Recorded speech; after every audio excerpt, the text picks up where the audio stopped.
Oh, I guess when the kid breastfeeds for a while, doesn't that kind of do something to him? Well, that's Doug's area of expertise. Don't you think she had surgery to get them and then had surgery maybe? No, they were real. They were real.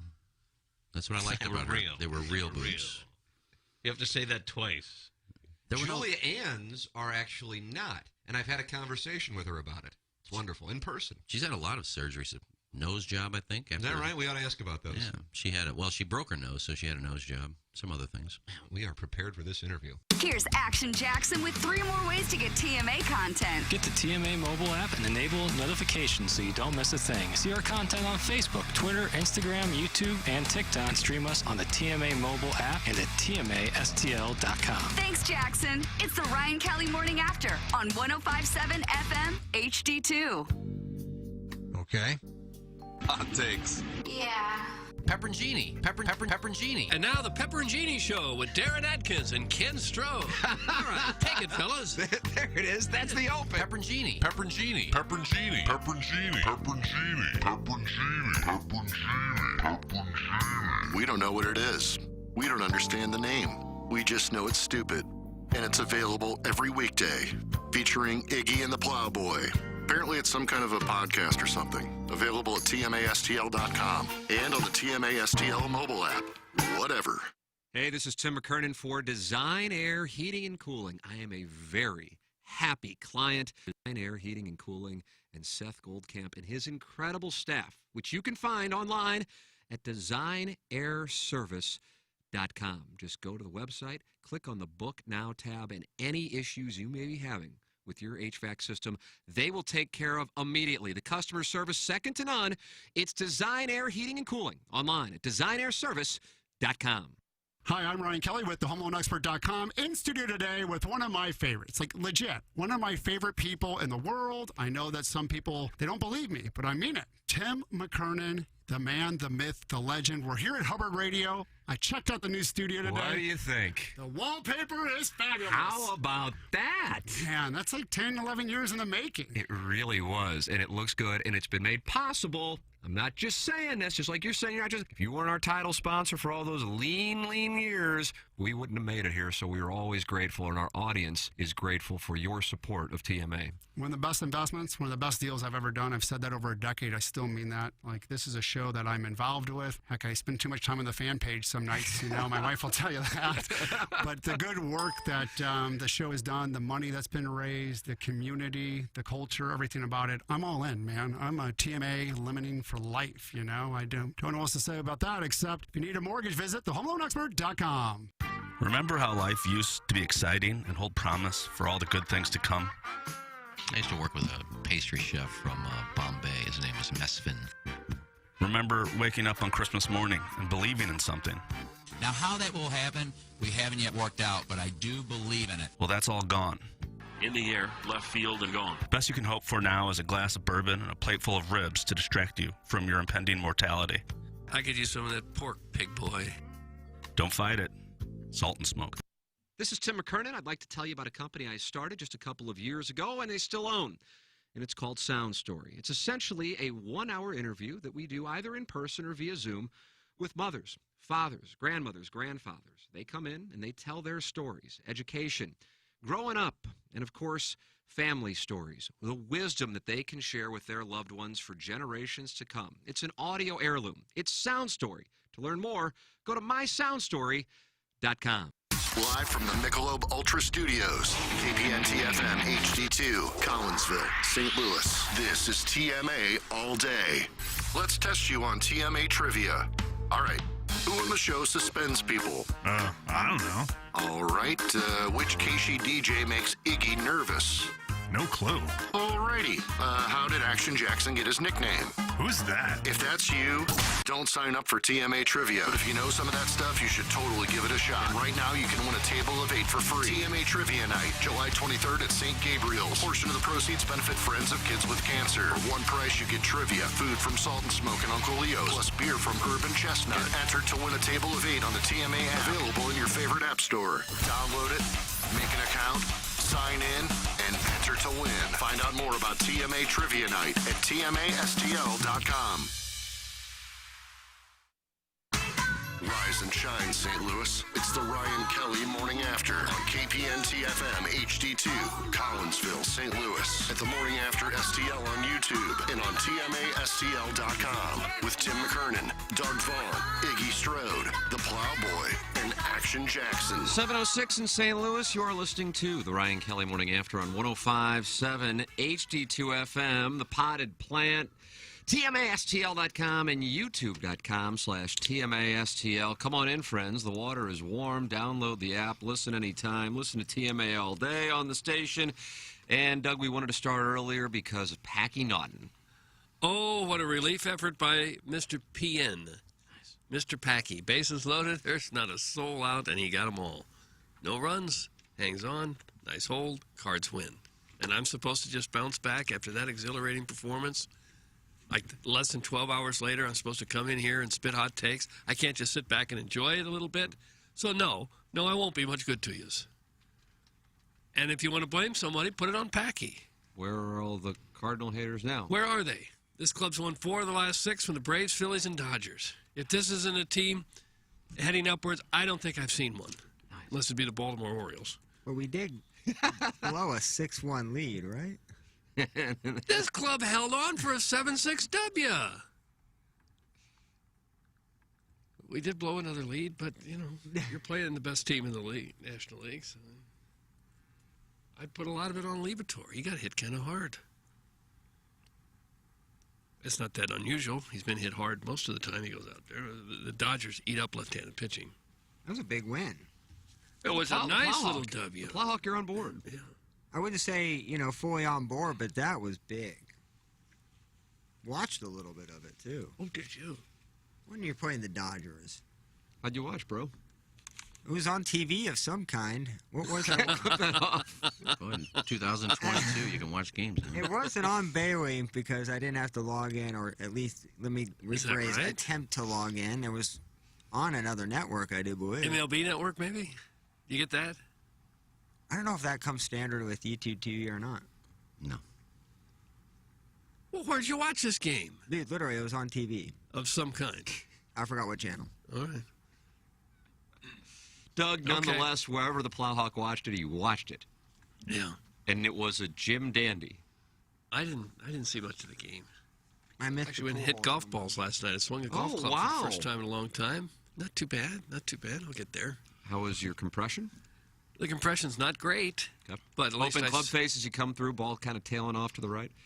I was hooking it a little bit. Oh, wow. So you're just trying to work on coming in a little more shallow? I was getting extremely wide base so I wouldn't fall over when I swung. I suspect that had something to do with it. Where'd you go? I actually went to Tower T because it's closer to the house. I should have gone to Family Golf, but... Did you bring your TrackMan? I didn't. I was just happy that I could hit it without falling over. So maybe that's a step. It is a step. I also had blood taken the other day, and I actually felt it going in my left arm. That's a huge bonus, too. What, you usually don't feel? I've had no feeling at all in my left arm. No hot and cold feeling. Haven't had. But it used to be when they draw blood, I'd say, do it in the left arm. I don't feel a darn thing. When I was in the hospital, I said, please take the blood out. I'd say, boy, these people are good. I don't feel a thing with that needle going in. And everyone's, oh, no, I don't feel a thing. That's not a good thing. But 2 days ago, I did. I felt a little prick, so I was thinking, well. You clipped it off. Maybe getting better. You're having a big day. Yeah, big day. Big driving range day, big blood drawn day. These are what you go through when you get old. Eric in the Central West End says the game was absolutely on Bailey's last night. Yeah. It was. I watched it on Bailey's, but maybe it was on TBS too, I think. It had to have been on TBS. It was on I saw it on Bailey's, but yeah, it was on TBS for sure. Was it? Because I had it on Family Guy. Jonathan Titsworthy says it was on TBS. Thank you. Okay. I'm going to say JT. I didn't. You saw it on TV of some kind, and if you don't get Bailey's, it had to be some other network of some sort. Who's the TBS broadcast team? What is that? Darnell Coles, I don't know. Terrell Buckley, I know the voice. Chasey Lane. I know the voices, don't know the names. Pete Van Wieren, Skip Carey. No, it was right after Pujols' home run. Would have loved to see that one. Doug, number 685, and he's closing in on 700. Right. I was thinking, could he get it? I go, boy, no, he'd have to hit 15 in less than half a season. That's One hot probably month not going to happen. One hot month can get you back on track. He said he figured something out in Atlanta last Wednesday night. Did he? That's what he said. Well, it would sure be nice if he did. because they could certainly use a big DH bat. And he has swung the bat very well the last week or so. The double high five with Nelly might have been one of the better St. Louis sports moments in a while. Now, where did you see that? It was all over replays. No, I didn't get to see that live. No. That was cool. There's Nelly in the dugout. He was on. He was right behind home plate. Albert gave him a big old high five. Between the netting. No, I understand what Iggy questioning was, because usually you don't see people between the netting do the high five. No, you don't see that often. But it was rare, and it was beautiful. It was pretty cool. Now, would Nelly need security to go to Busch Stadium by himself? Would he have to have a bodyguard and everything, or people leave him alone? He probably had one. I used to bowl in league with him.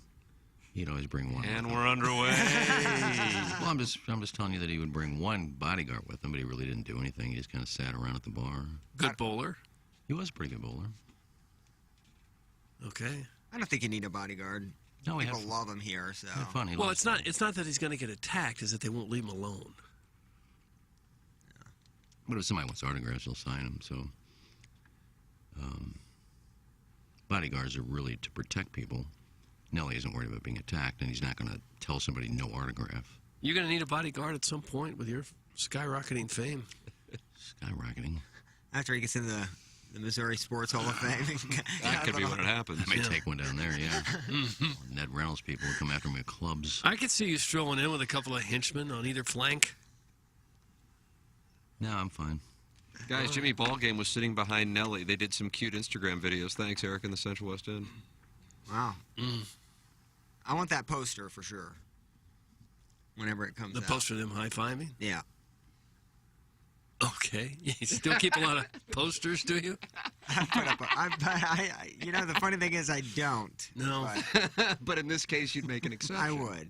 Did you have a poster as a kid? Oh, I had a bunch of posters in high school and college. I actually had a whole wall of Sports Illustrated swimsuit edition. Oh, did you? Yeah. Doug, Marissa in Clayton is on the Steve Schmidt Key is that County right? phone lines. Wow. Okay. Tomei? I don't know. Good morning, Marissa. Steve. Yeah, it's Raby. What's up?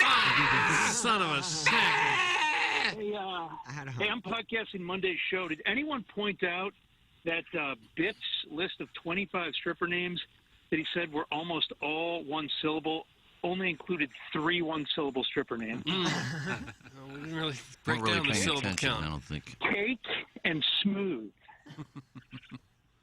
Well, we'll go back and listen. I'm podcasting right now. So, okay. Chick, cake, and smooth. Yeah. I'm partial to cake. I like that name. I don't think I've ever heard that one. But 3 out of 25 doesn't generally classify as a majority. No. But he does know his strippers. If there's anyone that has run that gambit, is Biff. Yeah, also, Tim, are people sleeping on Family Golf's fries? Oh, Family Golf has great fries? I didn't know that. They're called, like, potato swirls. You know, like when you peel a potato, it kind of, I'm doing the thing with my finger, kind of swirls. Oh, yeah, curly Q. Yeah. Don't sleep on those, Doug. Huh. So the texture is the key. Whatever, Doug. Oh, you son of a... All right, I got to go. I'm teeing off again. Sorry to bother you. What a great call. Hello, Brave. He's teeing off right now, and he's stuck on the syllable count on stripper names. It's a perfect time to tee off. It is literally gorgeous. Yeah, it was really good when I walked outside this morning. How do you do, Doug? It's like we're in San Diego. Very similar year-round there. Why don't we move to San Diego? I've asked that question of myself many times. And it usually gets down to, I can't afford to live here. That's $2 million? That's usually what it gets to. Get back home. The texters are not happy this morning. I don't know what is the cause of it. Did Raby just call in to talk about a show he's podcasting from a few days ago? Man, he's terrible. That's from Manchild79. Worsonwood's Wacko's not happy. Hey, you rotting paper leaf bag. How's the entry request going? Nagel and the Price Chopper open in Springfield. That's from the Worsonwood's Wacko. Who is that to? Doug, who is the rotting paper leaf bag? I think maybe I that broke was it you. down. It's you regarding getting Nagel into some Corn Ferry event in Springfield. Price Slicer, right? Price Cutter Championship. Would you not listen to the show?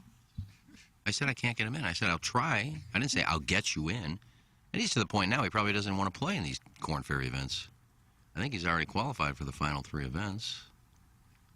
If you can get a He'll Hall try of, to Monday qualify on the PGA Tour. He's not going to play in the Corn Ferry Tour. you're gonna get a Hall of Fame plaque for Monday qualifiers. And dude is a machine. Oh yeah. And I told you that it's pretty much that charity. The tournament has nothing to do with getting anybody in. Gerald tried to get Chris in, and they said no, he's too old. So there you go. That's the PGA. Okay. Nice little update. Well, obviously this guy wasn't listening. I know he wasn't. And you're not a sack of lawn what was it? I don't know. The rotting paper leaf bag. They're running out of things to say. Can we talk about the fact that the old senile guy that Jackson hired allegedly laid down pocket aces pre-flop and then defended this decision? Out of all of the lies and dumb things that have come out of his gullet, this may be the most absurd of them all. That's from Nathan from the east side of Alton. Well, that was yesterday's show. We talked about it. I'm not changing my mind. No. I laid him down, and it's a good play. Worked out well. Yeah, it's a good I would have play. lost and have been out of the tournament. I don't also get the storyline where I thought you said it was hired you. hold on I thought it was a cash game. And not a tournament 2-4. Okay. I'd have been out of money, but Oh, you may have won that hand, I think. no, I didn't win the hand. Well, you may have if you'd stayed with it. No, think the cards were going to change if I stayed in? Oh, maybe. Yeah, they would have. Yeah, okay. Oh, You don't fewer guys would have. repop, do you? It would I have been a think different I order got of the cards dealt out to you. What? Why don't you? What were you playing? You guys are going to trash me on the fan page about the plane. Why don't you trash him asking the question? Fan page hits at 7:08. Iggy. Oh, Iggy's calling. Okay, let's shuffle him again. Yeah. No, the dealer's holding the deck. Yeah. And then he's going to flick 3 after he burns one. So nothing's changing. No. Either way. The more I think about it, it was a brilliant play, and I don't know why more people don't do it. Well, I think it was. I've seen guys in the World Series of Poker early in the tournament throw down aces. Oh, you have not. Pre-flop. You have not. You haven't. You have not. I remember. Oh my God! I got the best hand possible. Get yuck. I remember Norm Chad saying, "I kind of get what he's doing. It's early in the tournament. He doesn't want to bust out this early. You know, put your 10,000 in and pre-flop." And it was like me. I think there was 4 guys that went all in. And I do believe that I've got to go all in on this. I being do believe that false. a boat beat a flush, and the guy that had aces would have lost. Pre-flop. Pre-flop. Pre-flop folded pocket aces. Yes. On day 1. Yes. Doug, I don't know what to say. Well, I'm going to have to get Buck Swope on that one. Yeah. Go back and watch hours and hours of poker on TV. And he didn't know, but one of the guys had ace-king, so he'd had 1 out to hit trips. But one guy had ace, he had suited ace-king. Another guy had queens. I think another guy had 10s. And the other guy had ace, he just folded. Came to him, he had 3 guys in, he just folded. It was like, they said it was like the second, third hand of the tournament. I guess there's a whole other level to poker that I just don't understand. Where you get the I guess best the game cards, is advanced you past get my rid of them. understanding. Yeah. No, I hate to say. If you'd had lousy cards, then you stick with it. Well, if you're bluffing. Well, Flock, you said I hate to say, and then you didn't say anything, so you really didn't. Even if you are seated at a 6-handed no-limit cash game table and 5 of your opponents go all in and all of them say they have a pair of some sort, you still have almost a 37% equity with your aces, and pot odds will dictate. Well, 37% is not the leading. This is just pre-flop. Well, it would be. It'd be better than anything else. The Holly Hills Hustler says this is the most asinine statement ever said. What's that? one is folding pocket aces pre-flop at the World Series of Poker. Well, go Google and see what comes up. Has anybody ever folded pocket aces pre-flop at the World Series of Poker? That's I would say it's actually, Doug, theoretically possible if you're on the bubble after 3 days of playing in that thing and all you want to do is just cash. I could see it in that scenario. But on day 1, I have no idea how it's possible. But Iggy is adamant about it, Doug. He is. And when has he ever been wrong? I don't remember any time. It wasn't a big name. It's a guy that Didn't understand how to play. Well, either that or, look, I've been waiting for this forever, and there's 3 guys in front of me. I don't want to get busted out this early, so he just folds. Producer Joe, I don't know, what do we have here? He said yesterday his brain-dead play was while playing a 2-4 game at Ameristar. Which one is it? Lying loser. 38:30 in the podcast from episode 3. Oh. Doug, producer Joe, is listening to the show this morning. What am I lying about? I said I was playing in a 2-4 game. Then I think I just mentioned tournament, but it was 2-4. What does 2-4 mean exactly? $2, $4, and then you can't. $2, $4 what? Yeah, blinds. The big blind is $4. The small blind is $2, and so therefore, if you bet. Well, you have to call, it's $4, and then the size of the raise would probably be anywhere from $12 to $25 usually, pre-flop. And then if somebody's to re-raise, then it's going to be, in the 24 to 50 range. And then you get another re-raise, and you get Oh, my word. So. Yeah. Guys, obviously Boots has decided to double down on this lie. Thanks, that's from Starfish. He's re-raised us. All right, yeah, I lied. I called and I won the big pot. I'm not going to tell you that. I knocked 3 guys out and I called, but I'm not going to tell you that. I'm just going to say I folded. Okay. Harrison's brother Master has made a statement. Tim, I will be looking into this. This is another lie. That's from Harrison's brother Master. Well, go look into it. Call Norm Chad. He's the one who made the call. Norman Chad, the sports writer, who also did some... he was great on World Series of Poker. Yeah. Is he not doing it anymore? I don't know. I haven't watched it in a couple of years. Him and Lon McCarron. Yeah, I don't think Lon was doing it anymore. They get these kids that think they know so much about poker, these geniuses, and they think they're funny, and they're not. Grab a cig, Strode. You're burying yourself alive by continuing to talk about this. That's from Tervis Parrish. I can't believe I brought it up. No, I forgot who I think brought the guy it up. that called me a lunch bag or something brought it up. Leaf bag. Sorry. The Holly Hills Hustler has just sent in, and the Holly Hills Hustler is the one who said this is the most asinine statement ever made. He has sent in a video, or a screenshot of a video, Jackson. I don't know if we can pull up the audio.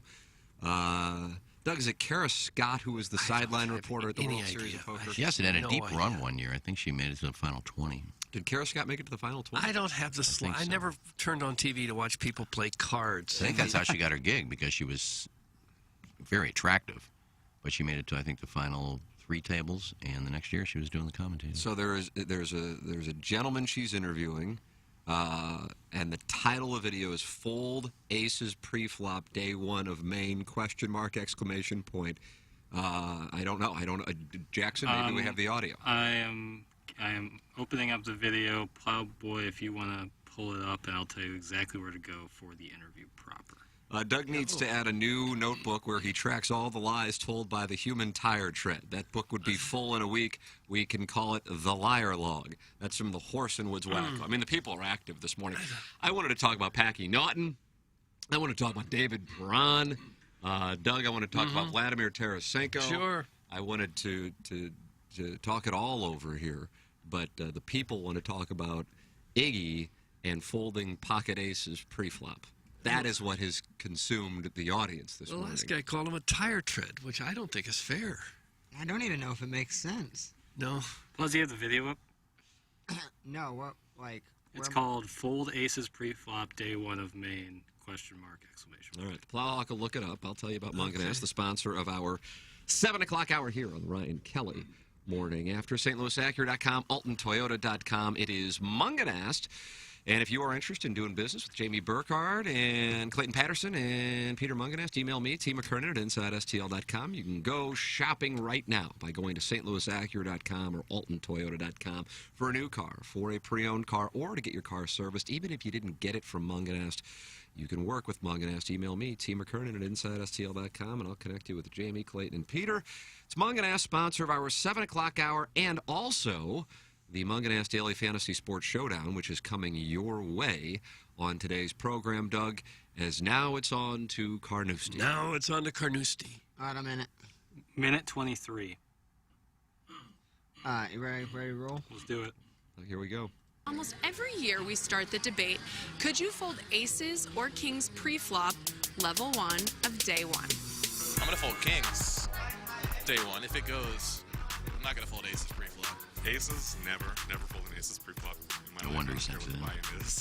Kings, obviously it depends on the action, but, kings usually not folding pre-flop either. Just for the record, I'm never folding aces pre-flop in the main event. Never once. I don't care if it's hand 1.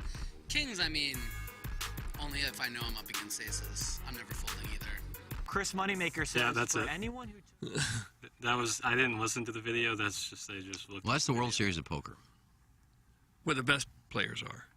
Yes, I'm playing in the mirror. How would you know if somebody... Well, the last guy said, kings only if I knew someone had better. How would you know if someone had better? Maybe he's reading them. Maybe the guy was playing tight for a while and... I'm all in. And, some guys are good at reading people. Yes, I don't know how you just look at somebody and know that he's got two So aces. I apologize because I think I was under the impression based on the text that they found the guy who folded aces pre-flop. Right. Nobody would send interviewed it in. him.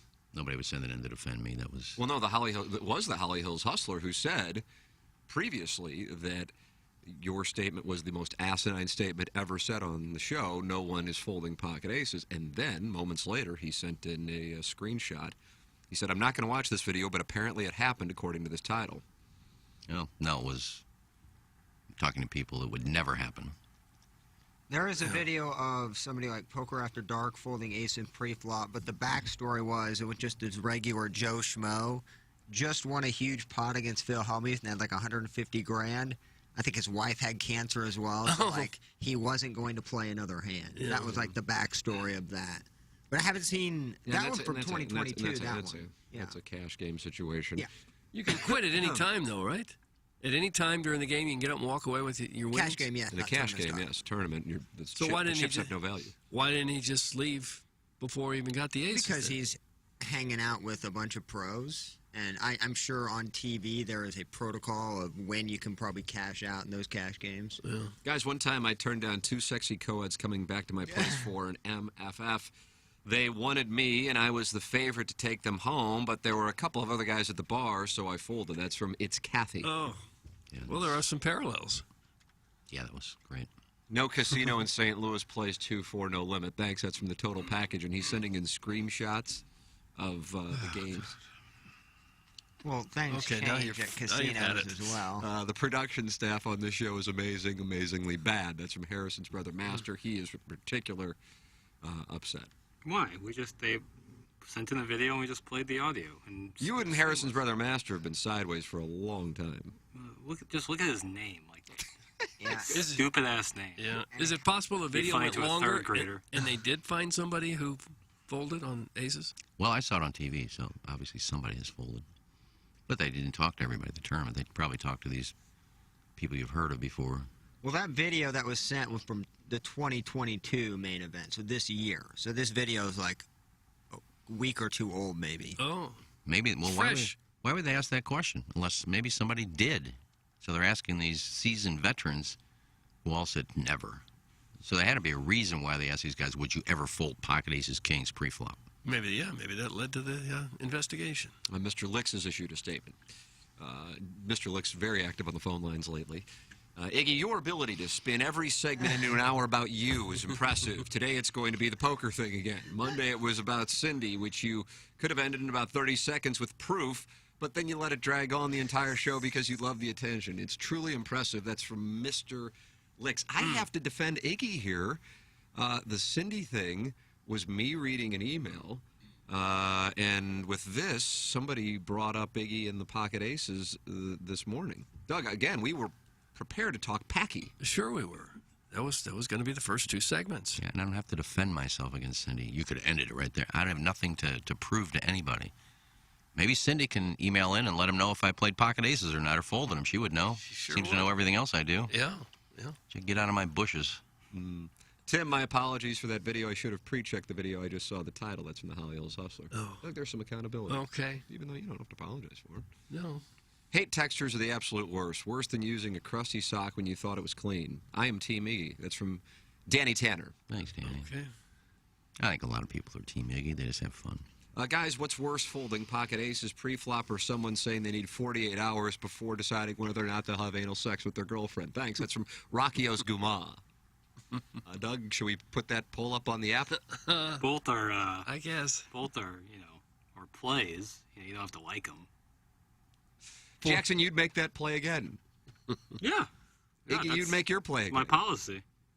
Doug, these are two guys who are 48 hours. Men of principle. I'll get back to you.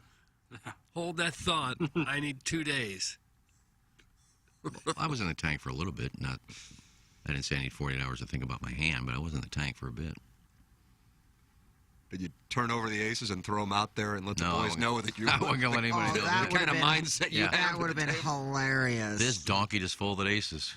But I think that would have worked because they would never have a clue what you are holding at any time once you fold the aces pre-flop. This guy's nuts. We don't know what to think of him. Yeah, it could have been a very clever meta play. Worked out.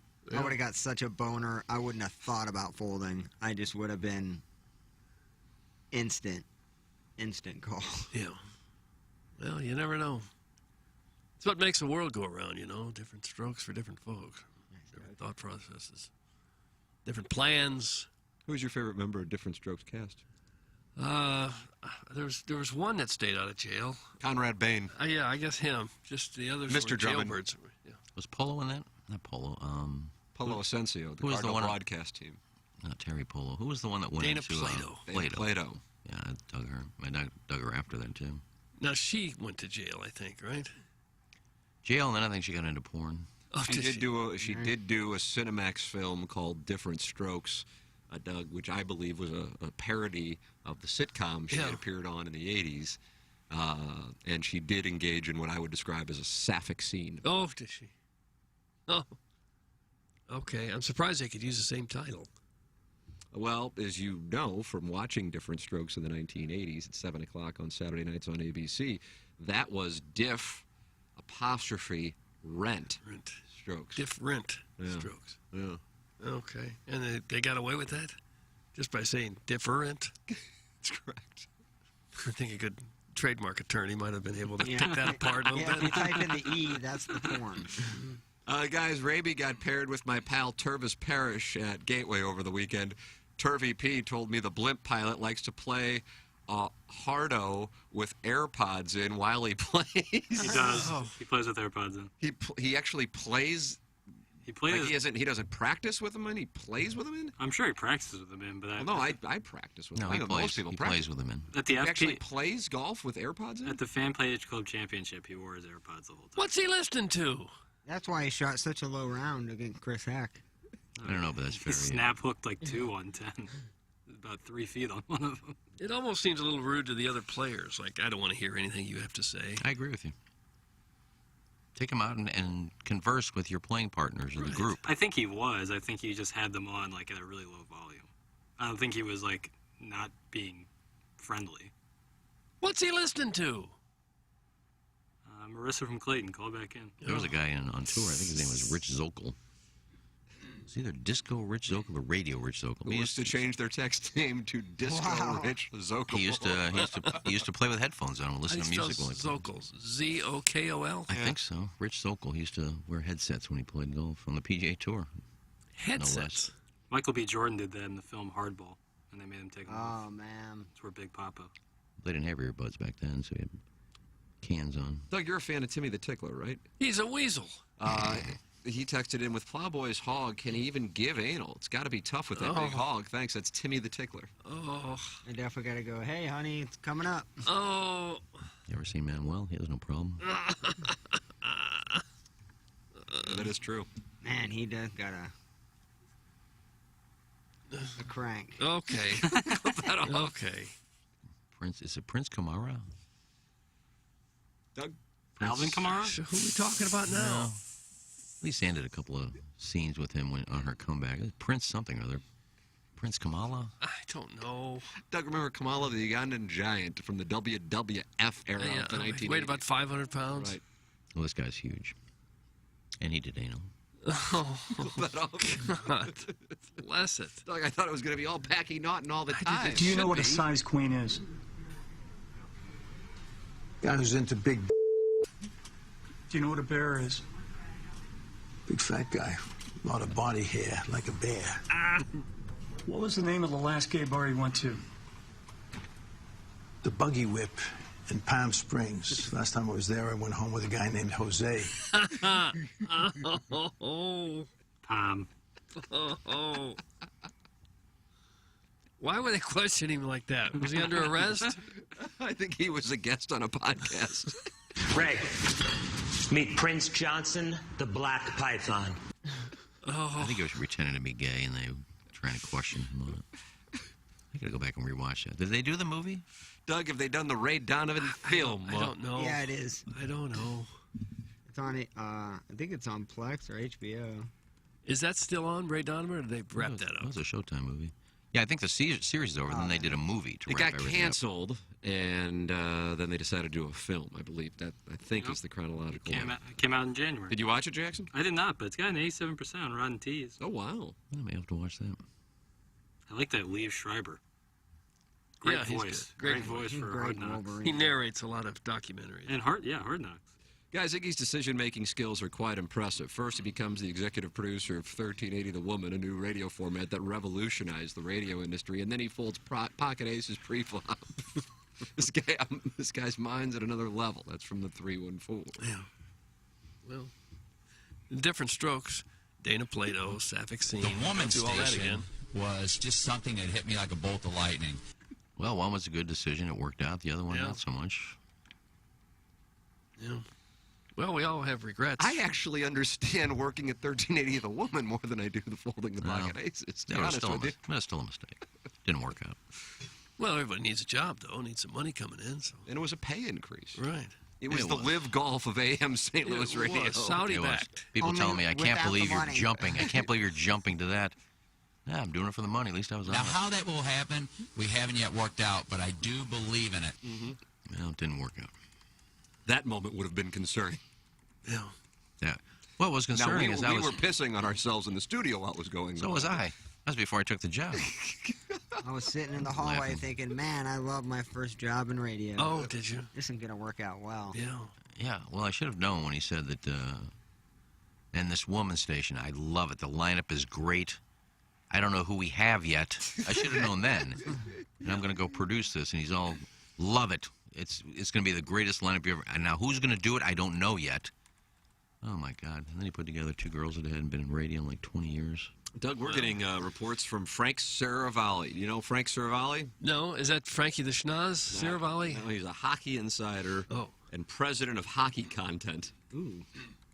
President of Hockey Content. That's a nice little title. God almighty. What an industry.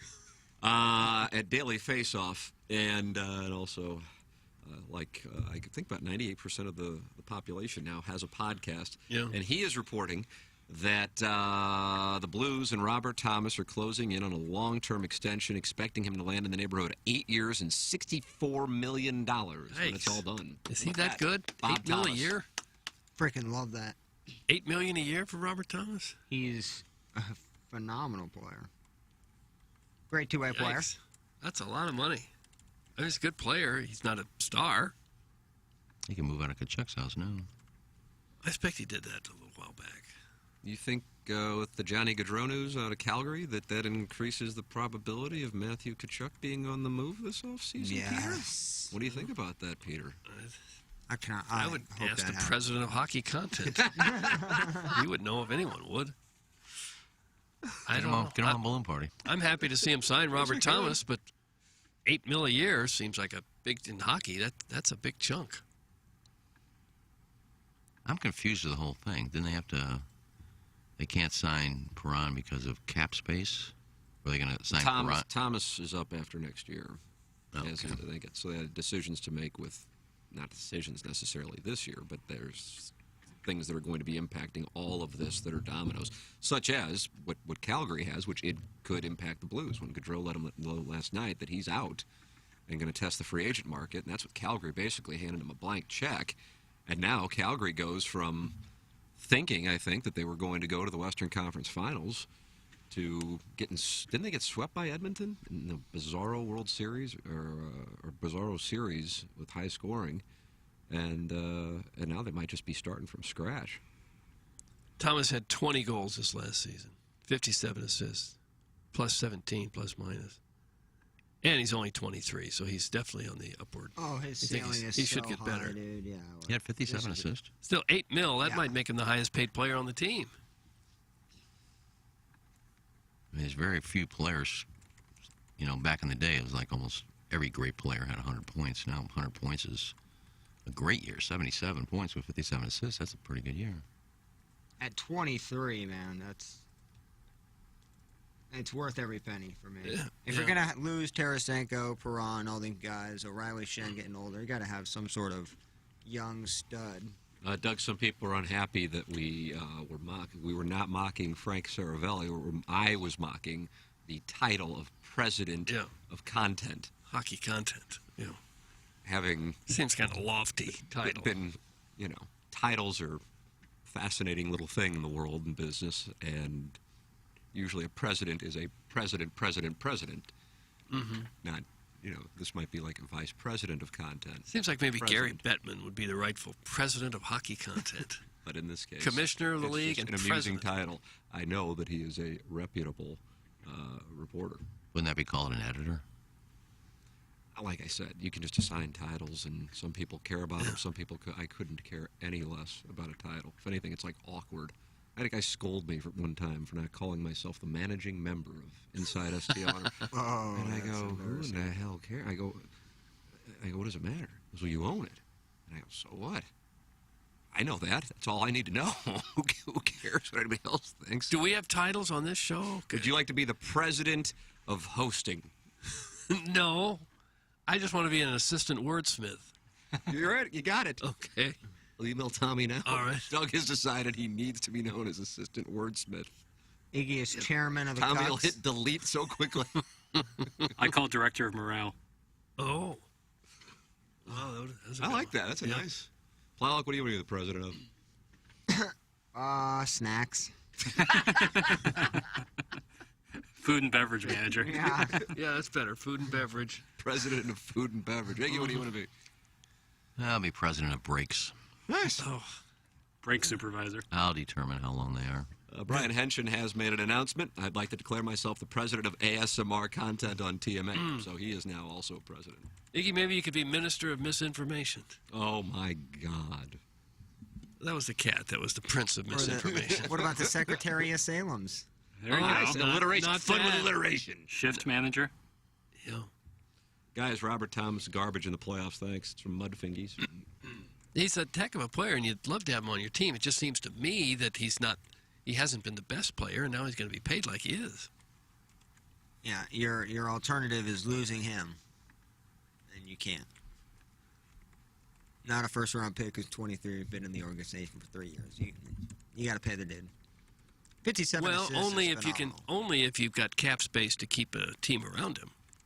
You can't let 2 or 3 other guys go because you're paying him $8 million. I'm sure they've got it figured out.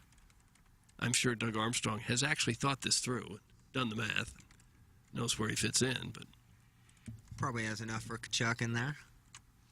Guys, I've known people with a lower title making just as much as someone with a higher title. Tim is right. Titles are BS. Thanks, Hunchback of Old Castle. Well, it depends on what you care about.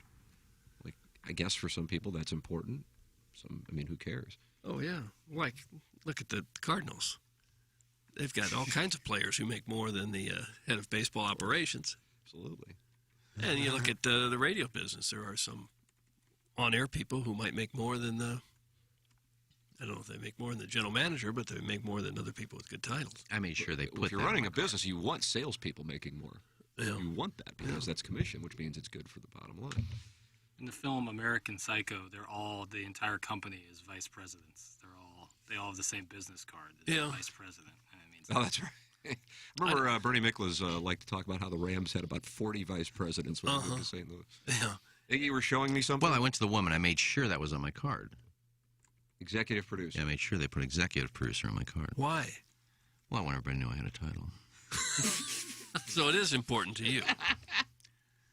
Yes, I want everybody to know. What executive type things did you do? Well, I did nothing. Executive producer basically is somebody that oversees the producers on the station. Jesus. So not much. Like Mike Ryder oversees the other producers on the show and does scheduling and things like that. I was the only producer there, so I was basically executive producing myself. You had no one to look over. So you produced every single show? Yes, Oh my everyone. God.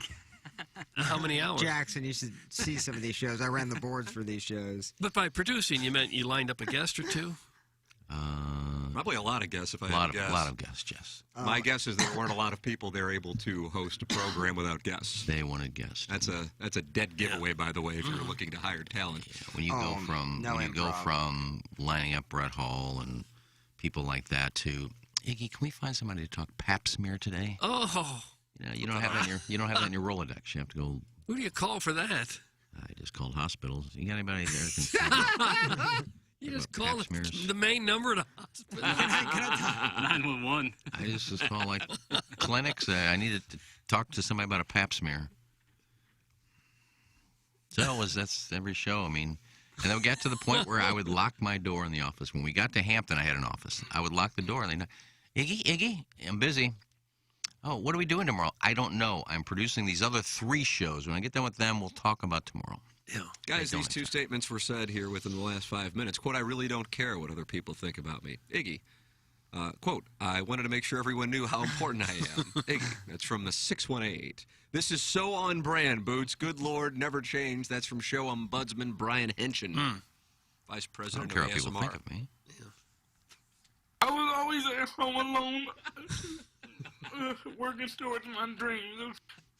That was me when I was asking for my card.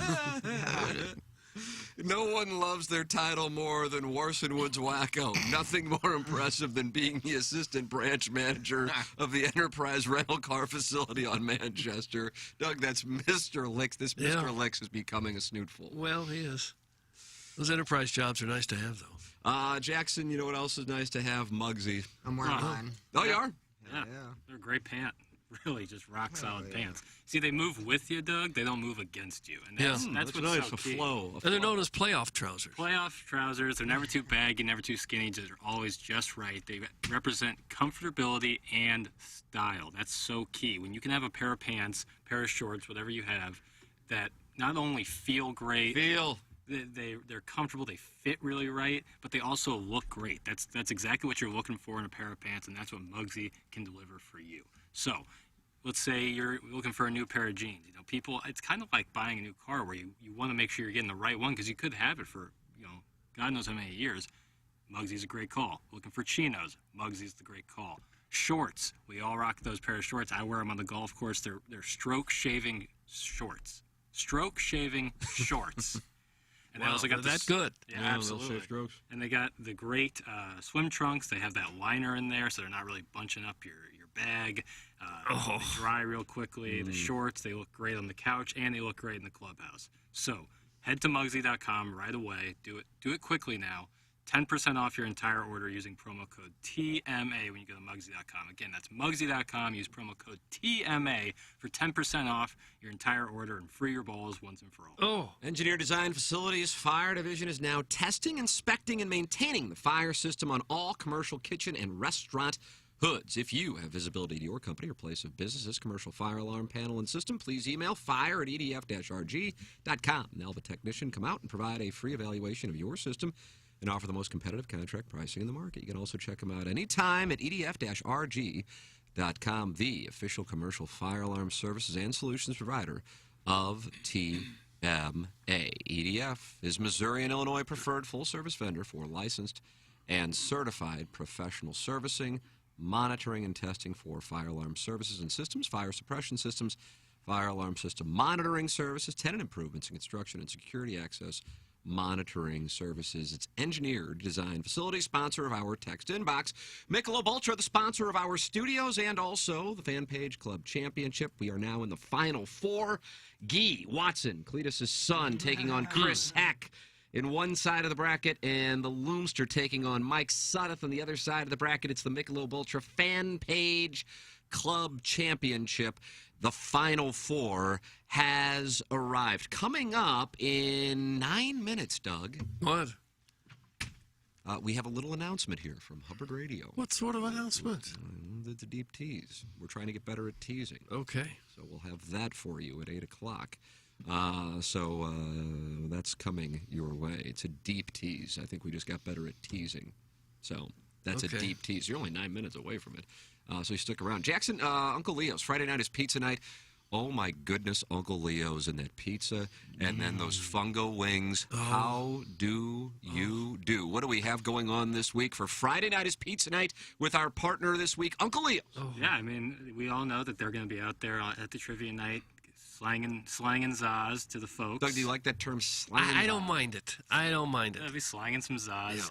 Of course, the trivia night is benefiting Friends of Kids with Cancer. So in preparation for the pizza or for the trivia night, Uncle Leo's, any order that you make over at Uncle Leo's, a portion of that order is going to go to Friends of Kids with Cancer, which is super awesome. God bless Uncle Leo's. Get some of those wings, get the pizza, and know that you're doing it for a great cause. Just mention TMA, and they will be donating some of that order over to Friends of Kids with Cancer over at Uncle Leo's. Man, I want to get some of that wing sauce immediately. Yeah. And it's so good. Maybe we should kidnap Fungo until he gives us the He mixes up a recipe. batch. Oh. I'd like to see him mix up a batch right in here. Yeah. Do it. Tableside fungo sauce. Yeah. God, I like it. I can't figure out the secret ingredients. I need to kidnap him, Doug. It's so smooth. I remember when they brought it in, I took one of the cups of the sauce home with me, made some chicken tenders, and dipped it in there. And How'd it treat you, boy?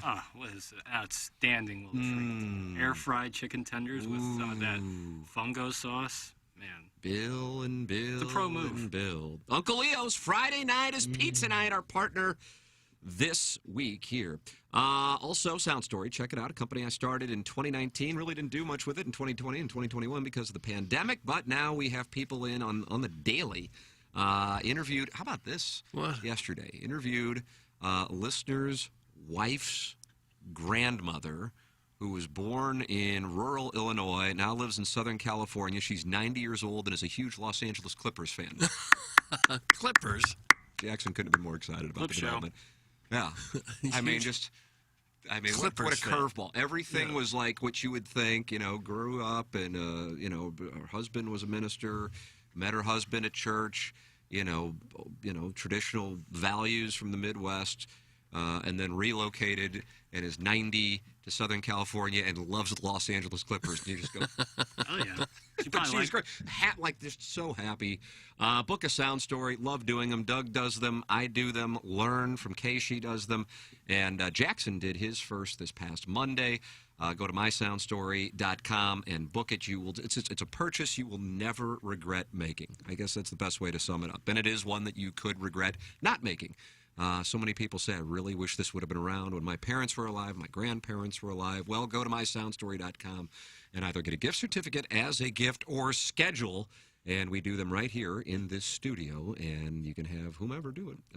It's mysoundstory.com. All right, it is 7:54 in St. Louis. We deep teased this announcement we were going to make. Let's end the Munganast St. Louis Acura Alton Toyota 7 o'clock hour now so we can make the announcement right at 8 o'clock, Doug. And we've just gotten better at teasing, I think. Well, yeah. I don't know what it is because I'm just an assistant wordsmith, or as we say in the business, an apprentice smitty. Nice. But you are the president of hosting? I'm not the president of anything. Don't you want a title on your business? I would like a title of some sort. But right now, it's simply apprentice smitty.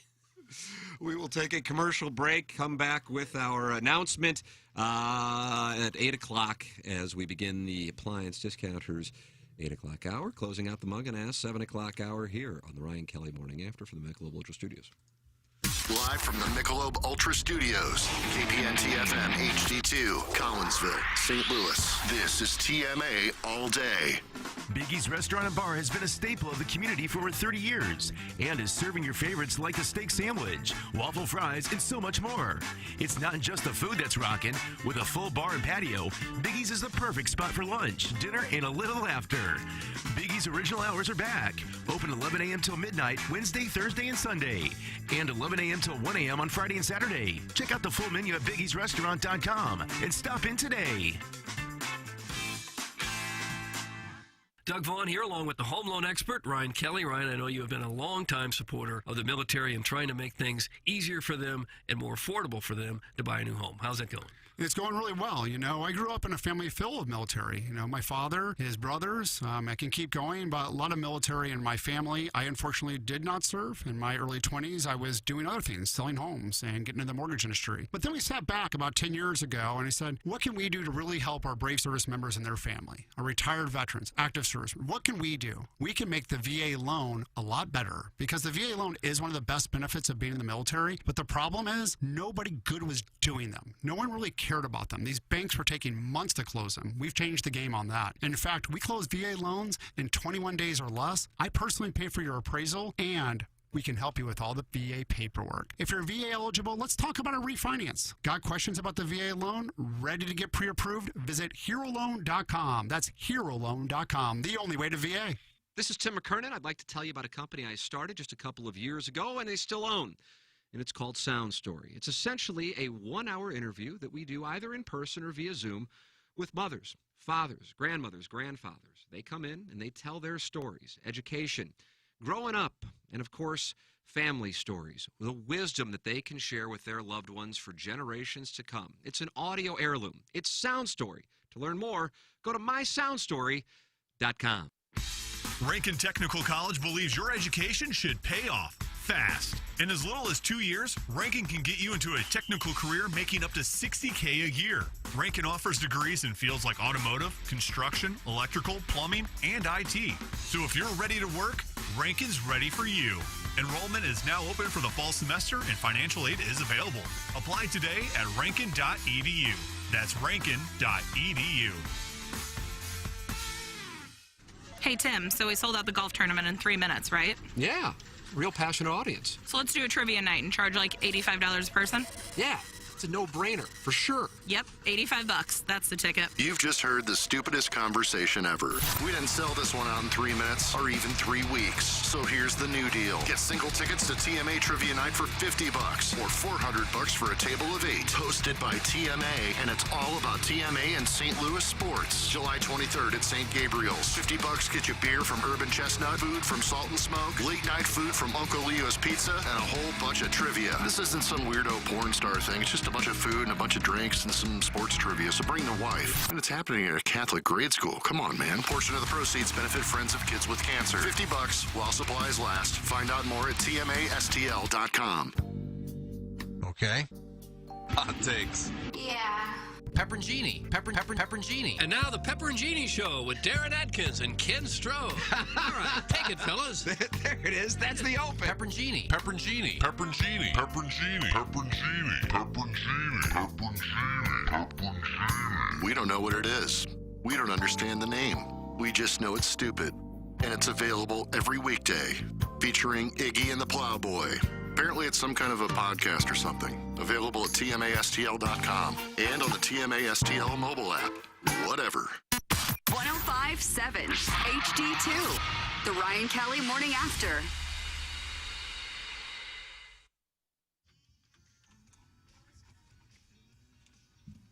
Nice. Real nice. It's a catchy tune, admit it. Yeah, oh, very much so. Boys Club. Have some fun. Go outside, make love inside the boys club. Boys Club.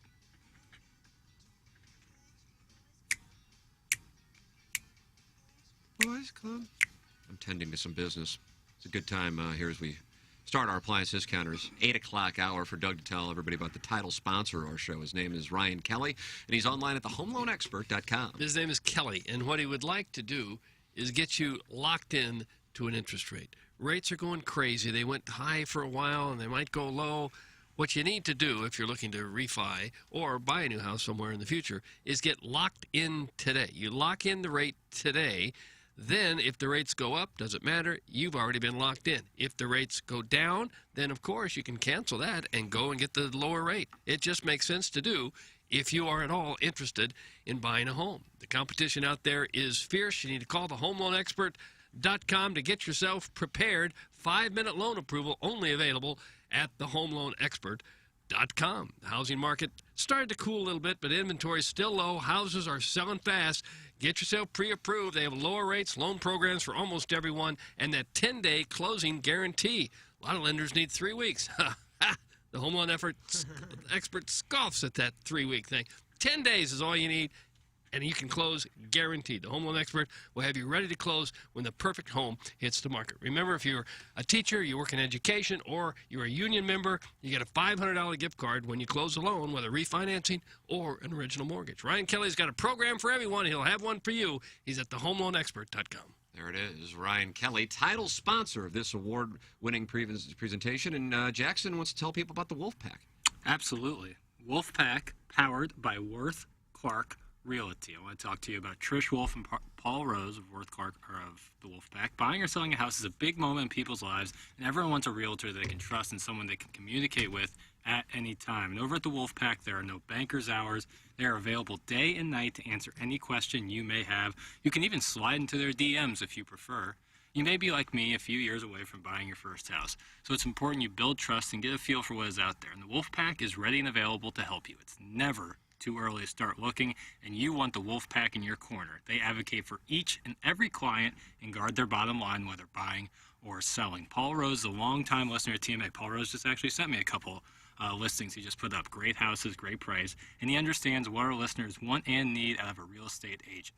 Trish Wolf has established a wonderful network here in St. Louis and has all the expertise and strategy to make home buying and selling process as stress-free as possible. Don't just take it from me. The Wolfpack is consistently named Best of Zillow and ranks top 5% nationwide. So Paul can take care of all your buying and selling needs here in the St. Louis metro area, and the rest of the pack has you covered in St. Charles, Jefferson, and Lincoln counties, all the way to the Ozarks if you want that Lake of the Ozarks lake house. So head to their website and learn more about the Wolfpack, top producing realty group, and what they can do for you. That's TrishWolf.com. Again, that's TrishWolf.com. There it is, Doug. Mm-hmm. New sponsor here on the program. Right, TrishWolf.com. Yep. Mm-hmm. That's nice to know. Very, very nice to know. Go inside, make love inside of a boys club, boys club.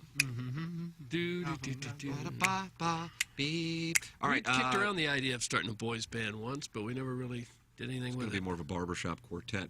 Like Plowhawk, do you have the promo that just played before we started our appliance discounters 8 o'clock hour? The great Marty Link, from my standpoint, best in the business when it comes to cutting promos.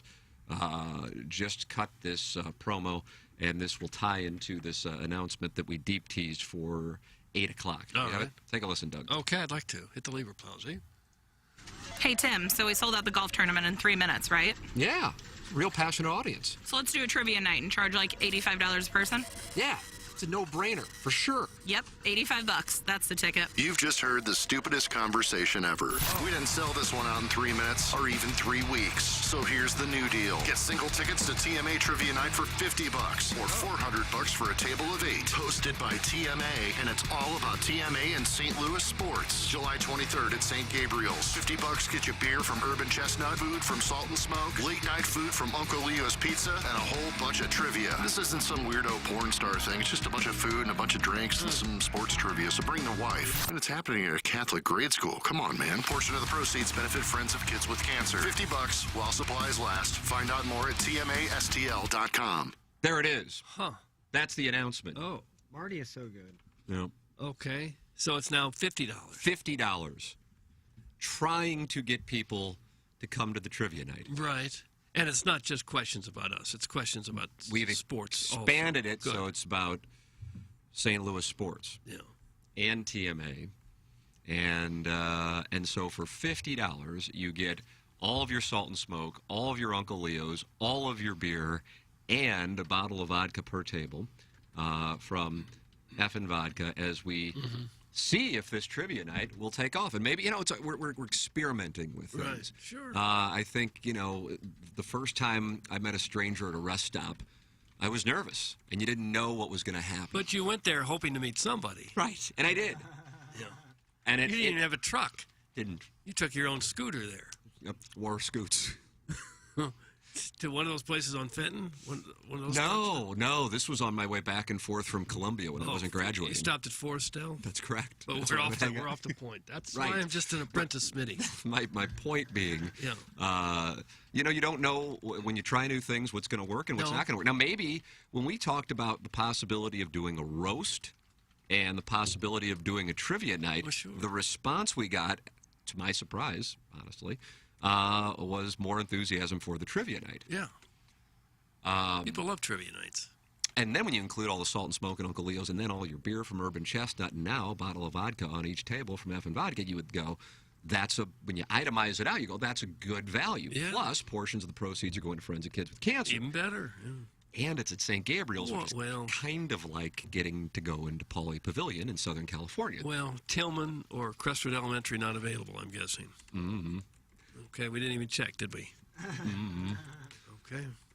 But the price point, in particular at this moment, when people are experiencing a crunch from inflation and gas prices and so on and so forth, it did not resonate. So, for the record, for those of you who did buy at the $85 price point, you will be getting a refund from Hubbard Radio for the difference between $85 and $50, which is $35. Hold on. Check it. You don't know that. Thank you, Iggy. I don't, for sure. Everything's up in the air now. It says 35. It does, okay. So that was pretty good on your part. That's fact-checking. So go to tmastl.com Yeah. and hope. And here's the other thing. I was texting with a compadre of mine. And maybe the person's fine with me saying who it was. Maybe it wasn't. Maybe he wouldn't be. I don't know. If you're listening, you can text me if you want.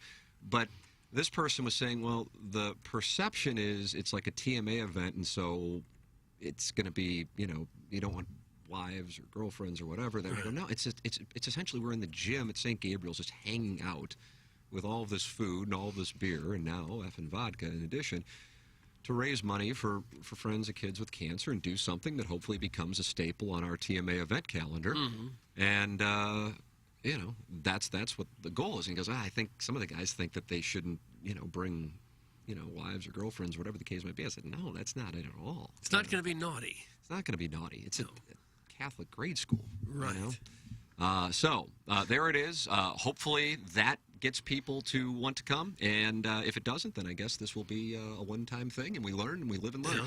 But, And we'll have a lot of pizza. any ire directed towards Hubbard or anything along those lines would be misguided. These are the same people who, number one, all of us on the show, we would swear under oath to think the world of, respect, have made the last 6 months incredibly pleasant. I mean, I continue to say I can't say a bad thing, even if I were just me and somebody else. I don't know who I would say a bad thing about here. It's a great group of people. We're trying to do more with the show, do more events in particular. And so sometimes you're going to hit and sometimes you're going to miss. That's just the nature of the beast. But Doug, in this case, I think the goal here is to get as many people out and lower the price point. So that's what they have decided to do, which I think is a wonderful move. And hopefully this will encourage people. Because when you think about it, when you have $85 plus the Eventbrite fees, I think the number was $96. Oh, yeah. So if you're going to bring your significant other, you're basically spending a couple $100s. And while, yes, you're going to get all your beer and all your Salt and Smoke and Uncle Leo's and now a bottle of vodka at the table, it's still a couple $100. Well, now, Doug, it's basically half of that. It's $50 plus the Eventbrite fees, and I don't know what that exactly comes to specifically. I think it's probably something in the realm of $60. Probably in that ballpark, I would think. A little less than little less. $10, I think, because I've gotten tickets for Eventbrite, and I think it's like $9.60, something like that. Did you get your Santana tickets from Eventbrite? No, I got it from the radio station. Wow. Just wondered. So if you did buy the tickets for $85, you will be getting a refund from Hubbard Radio. Kidding. Wow, He was pissed. That comment was not worth. I was kidding. Oh, you don't have to apologize to me. Okay, all right. I found it funny. All right. Cindy will tell you what I did. Yeah. Well, for that price, you're talking about Salt and Smoke and pizza and vodka and all your beer. Yeah, it's just almost like you're going out to eat. Yeah, I've been to some. Well, And we had again, one. if you did get the $85, you get the difference. Not Big Mike, Doug. Well, that is fun. I paid full price. Well, that's great. You're going to get a refund. Except for the for difference. him. he's not going to get it. I didn't. That's not in the copy. Oh, he I didn't will like get that it. guy's Okay. tone, I can tell No, you I didn't that. like the tone. No. His tone is what I didn't like, really. He'll get his refund, like anyone else who paid. That's only fair. We're donating our time. We're not getting paid, so Nice, keep Iggy. that in mind. Otherwise, we'd have lots of places to make big dollars on a Saturday night. Guys, stand-up thing you're doing, giving money back to those that paid the original price. That's good on you. And while we're on the topic, how do we get money back from the last-minute tip jar we were guilted into paying under the guise of getting the opportunity to talk to a 1,000-yard stare gal who rolled her eyes and scrolled Instagram for 3 hours? Thanks. Winner of the 2013 Ruth Park member guest where we saw the backwards hat incident play out. Thanks. Well, nobody told you to donate. It was just a jar and said tip. You're the one that She put it had in there. You didn't have to. She I had never an asked for it. icy demeanor, that gal. She never asked for Was it. I furloughed? I don't know. I don't think so. I don't Now, know if you're this. trying to get hot dog money back, that's a different story. But the tip jar is fine. You didn't have to put money in there. How can you get hot dog money back? You buy a hot dog, you eat it, you want your money back? I don't think that's going to hold up. Good call on expanding the trivia outside of TMA. I am more interested, and now I want to go. That's from the 314. Yeah, people love trivia, but I'm not sure how many would really score well if all. I assume there's 100 questions. What are there? 10 That is rounds? correct. 8 rounds? Well, that's what you have to think about when you do trivia. We had never done a trivia night for Megan Meyer Foundation. Never. And we were thinking about ways of doing other fundraisers, and I brought up the fact, I said, why don't we do trivia? I mean, it's simple to put together. And then people are saying, okay, we can do a Seinfeld trivia night. And I said, no, then you're limiting yourself to people that watch Seinfeld. Right. You're limiting yourself to people that watch sports if you're going to do a sports trivia. You have to do But different sports ones. trivia is big. Those do well. Yeah, they do.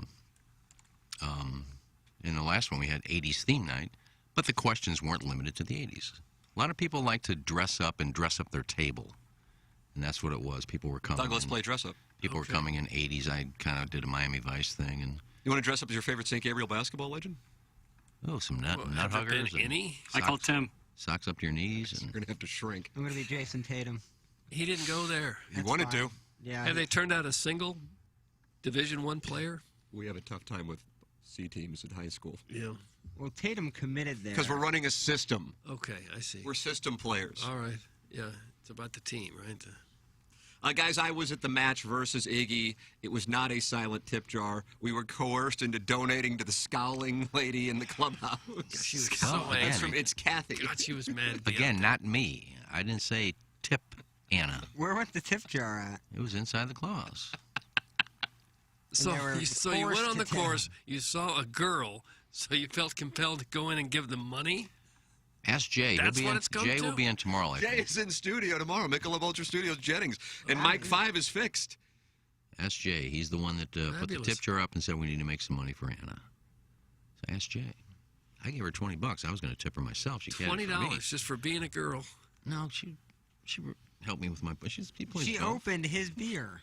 She washed my balls, things like that. Oh, my goodness. Flip that off. Jesus. And she was scowling at the clientele? No, she pretty much smiled the whole day, Doug. Oh. I knew it was one or the other. But nobody said. At least I didn't. I don't know what happened inside that clubhouse. I just know Anna was on my bag and she was caddying for me that day. I didn't say, hey, you guys, go throw some money in that jar. We need to get money for Anna. I didn't say that. Oh. So you had the caddy, and others had to pay for her. Right? Well, it was a girl on the golf course, so that's. Oh, it's a girl. Oh, boy. Guys, unlimited beer and a free bottle of vodka per table will be absolutely hilarious. A herd of blacked out fats slammed in a grade school gym. Yeah. I may have to fly in from this. That's from Lil Tommy Tribbins. Doug, as you know, his family goes to Michigan for the summer. Oh, yeah, I know some people that do that. They say it's great up there in Yeah, northern with Michigan. the perfect weather. Yeah. Dan Deerdorf does it. I don't want to Yeah. go camping up there so bad. A lot of mosquitoes. Minnesota's got horrible mosquitoes way up there north, too. I hadn't heard that about Michigan. It's Probably the same thing. Same thing. It's crazy how bad they get. You've been All up right. there? Well, Yeah. of course, you're from Ladue. Big thank you, Doug. Yeah. Like going to Michigan? That's Yeah. not necessarily. Got a summer house in Detroit, Doug. Sure. No, it's Mackinac not Island, Detroit. It's maybe, way up but- there. Supposedly, it's beautiful. It is. It's gorgeous, and it's like 78 degrees every day. But Yeah. boy, those mosquitoes are crazy. And Deke will send me a snap on occasion because he likes to golf out there. Him and his lovely wife, Emily, live out there. And it is... They live in Michigan? Yeah, and it is really beautiful. Yeah, it looks just Holland, phenomenal. Michigan is one of the places where they go. I'm not for sure I don't know what about part Totem, he of lives course, at. Is that a Mackinac Peach? No, I don't That's know. where the Mackinac Peach, I believe. No, I think that might be Oregon. Yeah, this is a good peach. Where's Mackinac Island? That's Michigan, isn't it? That's Michigan, yeah. Guys, will Iggy be breathing into the mic at trivia night? Thanks. That's from Johnny Cakes in, Doug, is it Lenaxa? I don't know where it is. Yeah, who? That's funny. Are we going to have a mic? Dotem has just texted in that he says, I can attest that northern Michigan is, in fact, beautiful. Yeah, I'm so jealous yeah, of what I've heard Dotem this. did. I love Dotem. I love Dotem, number one. He moved out of Chicago and went to northern Michigan? Yeah. Yep. Because he can just do his job online. Absolutely. I bet it's not so pretty in the winter. Yeah. Oh, you just got So to you spend 6 months in northern Michigan, then you spend the 6 months in, Doug, what do you go to, Scottsdale? You go to South Florida? You go to Southern California? Tell me where you're going. Well, I would probably go to Florida, given those three choices. Not SoCal. Bottle service for the dumbs, the fats, and the sads at a Catholic school gymnasium trivia night. Eat your heart out 50,000 airs, usually blowing hundreds on Dad's credit card at Wheelhouse for a $300 bottle of vodka and still not getting laid. That's from Carlos Spicy Wiener. 50,000 airs. 50,000 airs. That's a really good line. Yeah. So you can get the tickets now, TMASTL.com, and they are only $50. Hell, you could have no affiliation whatsoever with this show and get value. I mean, you're Just getting for what Uncle you gotta Leo's eat, Salt and yeah. Smoke, bottle of effing vodka, and all of your beer from Urban Chestnut. I mean, holy moly. That's a deal. Just sit there and eat while people answer questions. Oh, and they will. These people will eat. Oh, how they'll eat.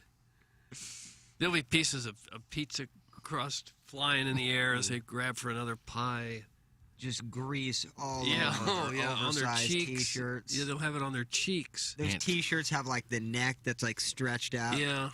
People will come with drawstring pants so they can go ahead and gain 10 pounds. Each round they turn in their card and it's got pizza sauce all over it and beer spilt on it. And Maybe we should just have some food troughs where they can just walk in and dunk their head in the trough and eat the pizza or the salt and smoke and just eat large quantities. Load it up. Tim, can I just buy all the leftover tickets so the losers that show up to your events stay out of our neighborhood? Thanks. That's from Tervis Parish. Oh. Yeah, do what you want. This is the Francis Park neighborhood. That's correct. And it's right down there at Ted Drew's. You stop there. Yeah, on the way have a little home. feast. Yeah. Yeah, and this is a week from Saturday's been? That's 2 right. weeks. July 1 week? 23rd. Yeah. Saturday's bat. Saturday's bat. At what time should people get there? It starts at 7 p.m. Okay. I think doors open at 6:30, if I'm not mistaken. I'll be in the parking lot at 6. There'll be people want to get there early to look at all the banners, I'm sure. Yeah. Find out how they can have their own banners at their own parish when you don't really win anything. But Jeez, boy, you're going to be hit with another slander suit. Okay. Bad idea. right. Good idea is the Plowhawk talking about Rankin Tech. Here he is, ladies and gentlemen, Darren T. Atkins. Yeah, some of these listeners probably do need to pick a different trade, and now's a great time to get into another field, Doug, with the job market, how it is. What'd you have in mind? And certainly how high tuition is now. That typical 4-year college university doesn't always seem to be the best route for some. We went to journalism school, Doug.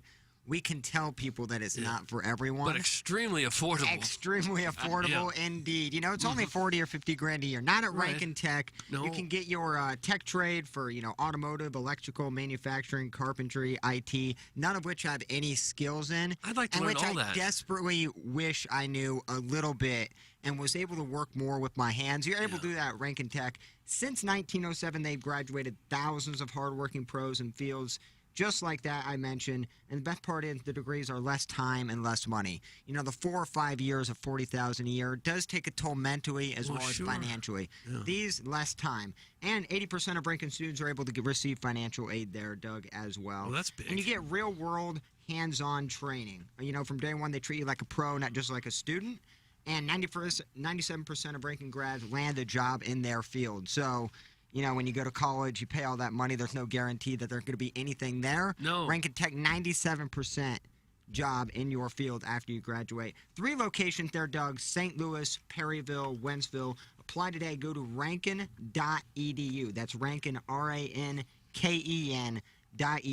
Apply today. I would highly recommend it. In high school, didn't know much about the trade business.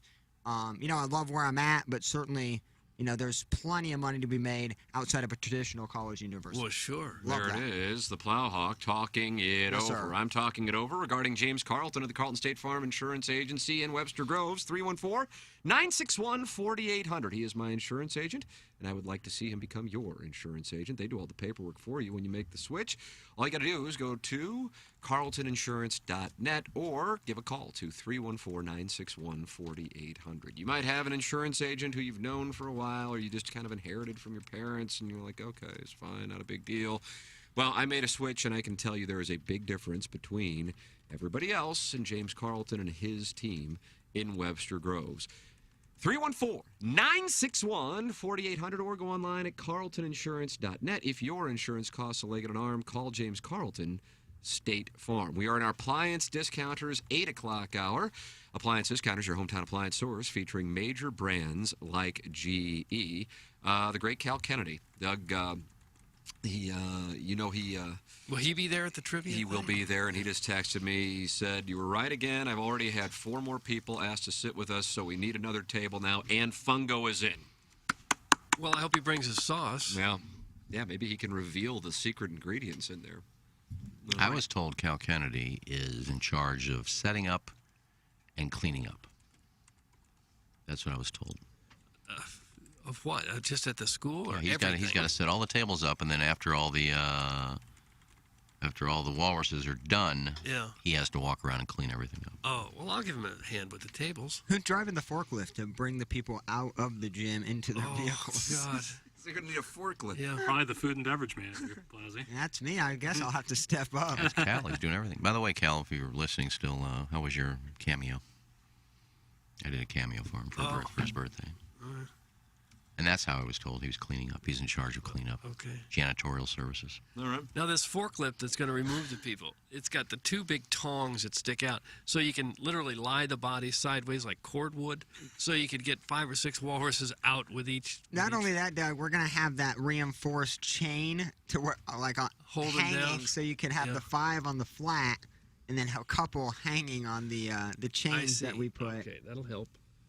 Just had a listener reach out to me and said they're going to be out of town, but to support the event and Friends of Kids with Cancer, he is going to buy a table. So he texted me, and I just connected him with Jesse Kiowski, who is in charge of our events and promotions here. That's a treat. That's beautiful. So thank you. Thank you, sir. That's a treat. Guys, Mr. Licks is a certified forklift driver, so he should be able to handle all of this for you. So you guys could get him for about $5 an hour. That's from Tervis Parish, who's trying to protect the neighborhood. Probably a good union job. Yeah, his last call, you could tell he did have his C-Class license. If anybody has a Bobcat, that we could probably get a body or 2 out in that, too. A backhoe would be helpful. Yeah. Bring your own backhoe. Biff does. Mr. Licks just sent in a picture of him and his wife in their library. Said it's probably the same as Warson Woods Wacko's entire lot. Doug, once again, the faces are blacked out. Yeah, he looks like the Gimp from Pulp Fiction. Yeah, Tim, I don't want to. It's called a study. Yeah, you're right. It's a study, isn't it, Plowhawk? He probably needs a little ladder to get to the top shelf there. Well, you're just assuming that's him with blacked out faces. And how do we know that's your house? It looks like the NAC, I'll be honest. If you had a huge house, would you devote one room to a study or a library? Madison loves to read, loves books. 100% our house would have a study / library. 100%. Good chance to show off some mahogany, too. Well, it's a good smoking lounge area as well. It looks good. I just wonder if you really use it. It's a good hangout area. I would think at the beginning of your house, you would use it, but you would slowly stop using it. Yeah. Morning, guys. With the sexual nature of your events and all the pizza and booze you're providing, do we have to reserve times on the off chance we need to blow our groceries in the gymnasium slop sinks? Thanks. That comes from Pocket Aces. Who needs them? I think we should hire somebody to be the bathroom attendant. I think that would be really funny to where you have spritzes of cologne. You got a guy handing you a towel. Another revenue source. In a I'd great do school that. bathroom. I would do that. Those guys probably make about $300. You'll be the bathroom attendant at this thing? If you need me to. They have that in Nashville. Any bar you go to, Yes. the bathroom has that, and you're like, I didn't bring cash into the bathroom. Right. I don't feel Apple obligated Pay, to pay Jackson, somebody. Apple Pay. Well, you took your wallet out of your pants before you went in? I had to go to the restroom, but now I have to pay somebody. Why? I don't feel obligated to do that. I never take cash anywhere, so like, can I Venmo you for this breath mint I didn't ask for? No. Well, I'm talking about strip clubs. I mean, everybody's got cash at a strip club. The Yeah, strippers aren't taking, like, swiping their butt cheek with a Visa card. Yeah, but these attendants also guard the stalls in case you're doing some white, and they'll make sure powdered sugar isn't all over your nose as well. So they do that what more that's than about? just hand you a towel. They have different colognes. They have mints usually. I mean, the guys are really dedicated to the craft. Have a lot of that going on. What a job, though. Well, it's a great I want idea. to work in the. He should have gone to Rankin. Is what these people. It's a should have great done. idea. Not just because you think that they're, oh, yeah, I'm glad he handed me a towel. That's not the thing is the breath mints, the gum, the deodorant, the cologne, because all of these guys think they're going to get laid by one Would of you these see strippers. anyone actually using it? Or Oh, yeah. buying it and stuff? These guys think they're going to get laid by the stripper. And, I'll take a little bit of that Christian Dior, please. Oh, I need a mouthwash because I'm going out to tip Bambi. Oh. That's why it's all there. And those clubs, rarely do you have exploding colons. Oh. Took that off. Maybe if they hit that buffet hard. Now, Larry David once tipped a bathroom attendant to leave so he could use this, so he could come and That's a take good. a recreational. That's smart. And he got fired. Yep. No, it's not a bad gig. Cal Kennedy says, tell Iggy I enjoyed the cameo, still working on how to keep the throngs away from the hosts at the trivia discussion of building a moat around the stage. I like that idea. Not bad. I like that idea. Because, Iggy, you don't want to sign at this, do you? Or you will sign? No, I'll sign. You will. Walruses float, though, right? They swim, yeah, and I'm then like they the use their Dickens. tusks to pull themselves up out of the water. Imagine Yeah. a couple of guys trying to get out of the Uh-huh. boat to get Iggy to sign a glossy. No, I really don't want to hang with them, so I'll just sign someone, like put them on the don't side of the talk. table, and you can come pick them up. They shouldn't talk to you. Well, they can talk to me, but from a distance. Boy, if a real walrus came up and was madder than a hornet, then you'd be in trouble. Oh, that tail Yeah, flip. I think Even you could that outrun tail. them. You could outrun them. Yeah, but you'd be probably playing on their territory, being the way match. Don't they have tusk? Yeah, a huge one. Imagine how warm they are underneath. Tom Hank, Tony Bank, breast, tusk. One tusk. Yeah, it could be. Fleetwood Mac, that album was called Tusk. It wasn't called Tusks, though, was it? It was, yeah, that was about Walrus. Just tusk. What was that song about? I don't know. Tongue kissing a Okay, well, that conversation didn't really go anywhere. I don't. I Saturday know. 28, we're going to go over the Fleetwood Mac album. I know Fleetwood Mac. You didn't do his homework. A lot of the rumors was all about Stevie Nicks and Lindsey Buckingham. Now Tusk, they weren't happy with it because Lindsey Buckingham did almost every instrument, and he wanted to play it all in his bathroom of his house. In his bathroom. He had supposedly speakers going through all of his rooms hooked up to the bathroom, and he was playing these instruments in the bathroom. Nice. Why? I don't know. He wanted to try something different, I guess, and that's what they did. But it sold quite a few albums, not like rumors, but it sold quite a few albums. Okay. And they did the Tusk documentary where two of the songs in the documentary were filmed at the old arena in St. Louis. Were they? Who knew? I don't know. Said the fly. Doug, the Open is going to be underway here pretty soon, actually. I mean, it starts in about 18 hours. And that means it's time for our Munganass Daily Fantasy Sports Showdown. Oh. Woot, woot, woot, woot, woot, woot. Okay. Iggy is kind of pulling away here, and people are starting to wonder if this is a game of skill. No. It's fun to see Iggy having the success he's having, and all of the money that is going to charity because of. Are you making anything at all for the charity? I am. You're not. You're not making much. How much are you making? I don't know, but I'm the only one that's cashed so far. You've cashed You nothing. cash like $1 or $2, and you get to pick your well, I player. cashed 10, but we have to take out what you lost. Oh, we have, We're net down you've this lost year. 31 times. We invoice. We send invoices. We do, yeah. Yeah, but we started with 800, so It's always nice to get paid by a charity. Ladies and gentlemen, it is the Munganass Daily Fantasy Sports Showdown. Doug, now it's on to Carnoustie. Oh, it's on to Carnoustie. We head to the old course at St. Andrews for what is one of the most anticipated majors in recent memory. Tiger Woods playing. Some are concerned you might see a 59. Would that diminish the old course in your mind? No. No. Are we doing Millionaire Maker, boys? $25 entry? Oh, balls to the wall. How much do we have in our account still? Can't be anything left in there. We got plenty. We can afford it. I mean, we have considerably less than what we started with. Yeah. I feel so bad for the kids. Well, maybe one of us will win $1 million this week. Well, you got a shot. You get to pick the players. I think if you win the Millionaire Maker, you get entered into like their Tournament of Champions thing for DraftKings. Oh, That's nice. I like our chances. All right, we're doing it. We're doing Millionaire Maker. Come on, baby. We can do Okay. this. All right, Iggy, you've got the box. As you are on a heater, you are now leading 36-31. Is that correct? Yes. I think I've won 5 of the last 6 weeks. Is that right? Well, it's Yeah. time You for don't win to many share majors, secrets. though. Yeah, Well, I Doug won. has a lot of green jackets. Haven't I won the 2 of the 3? No. Doug won the Masters, and Doug also won the U.S. Open. Wow. So I've won 2 of the 3. All right, well, that's 2 of your... 31. Right. That's the math. Okay, Iggy, let's hear what you have. All right, Tim, I put 3 7,000s in my roster because... A lot of value out there. Yeah, if you look at the last 7 or 8 British Opens on DraftKings, the Millionaire Maker had 3 players below 8,000. Is that right? Yeah. Wow. Fun So you got to put some in there, and we'll start with my lowest price player. Okay, who would that be? Well, I got 2 at the same price. 2 guys that give us just the hit the ball names. straight and been playing well as of late. I'll start with Who are they? guy from Ireland, Seamus Power. Seamus Power. I'm sorry, Seamus Powers. Powers.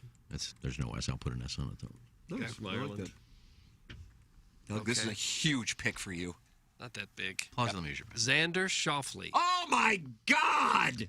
Yeah, that's 9,900. Oh, my God! 150 players in there. Xander Schauffele is expected to be the highest-owned player this week. Damn. Per my information in front of me right now, Doug, currently an ownership projection of 27.16%. Really? Okay. So, you're going to have to go low as far as price and also ownership with your next 5 picks. But, wow, right out of the gate, arguably the hottest player in the game of golf right now. Okay. Not only did he win the Travelers and the Scottish, but also that Pro-Am that had an incredible field a couple of weeks ago. Iggy, your next play. Another guy in the 7,000s who I like this week. He's been playing well. Who is it? He's played well in British Opens because he keeps the ball in play. Name? He can hit the irons and just let them run. I'm going with Justin Rose. Justin Rose. Okay. Justin Rose is a double-digit ownership right now. Who's not Scheffler for you next? If I get a good player, it's always, you cheated. If I get a bad player, it's always, see, I'm better than you at this. Well, there's more bad players than good players. Harold Varner III. HV3. HV3 playing in the Open, and Doug has just done what he really needed to do with that pick, and that's fun to see him responding like he did. A low-price player at 7,200 and only expected to be owned by about 4.85% of the field. So that's fun to see Doug play. Yes, it's a good time there. A man who loves playing links golf. He says, I love it. I love to hit the ball low. I love to watch it run.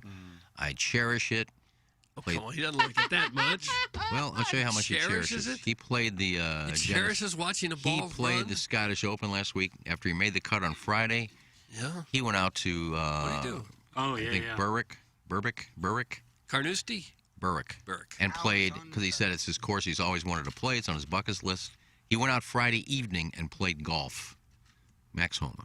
Max Homa is expected to be the second highest owned player. And he's playing with the this Tiger week. this week. Yeah, too. he is.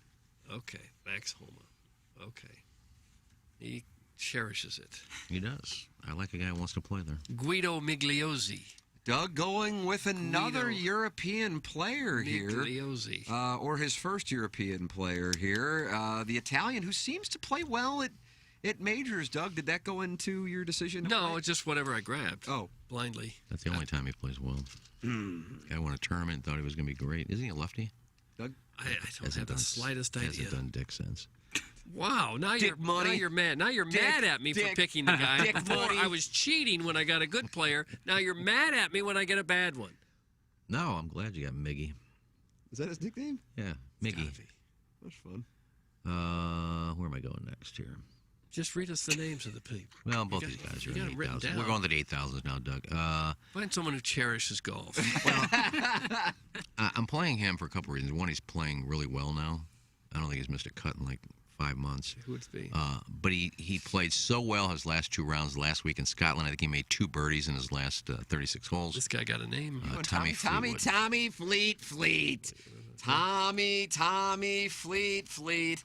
Also expected to be highly owned at 17.61%. I'm old chalk. But that's fine, Iggy. You know, sometimes you see squares win these things. I've got Cameron Smith.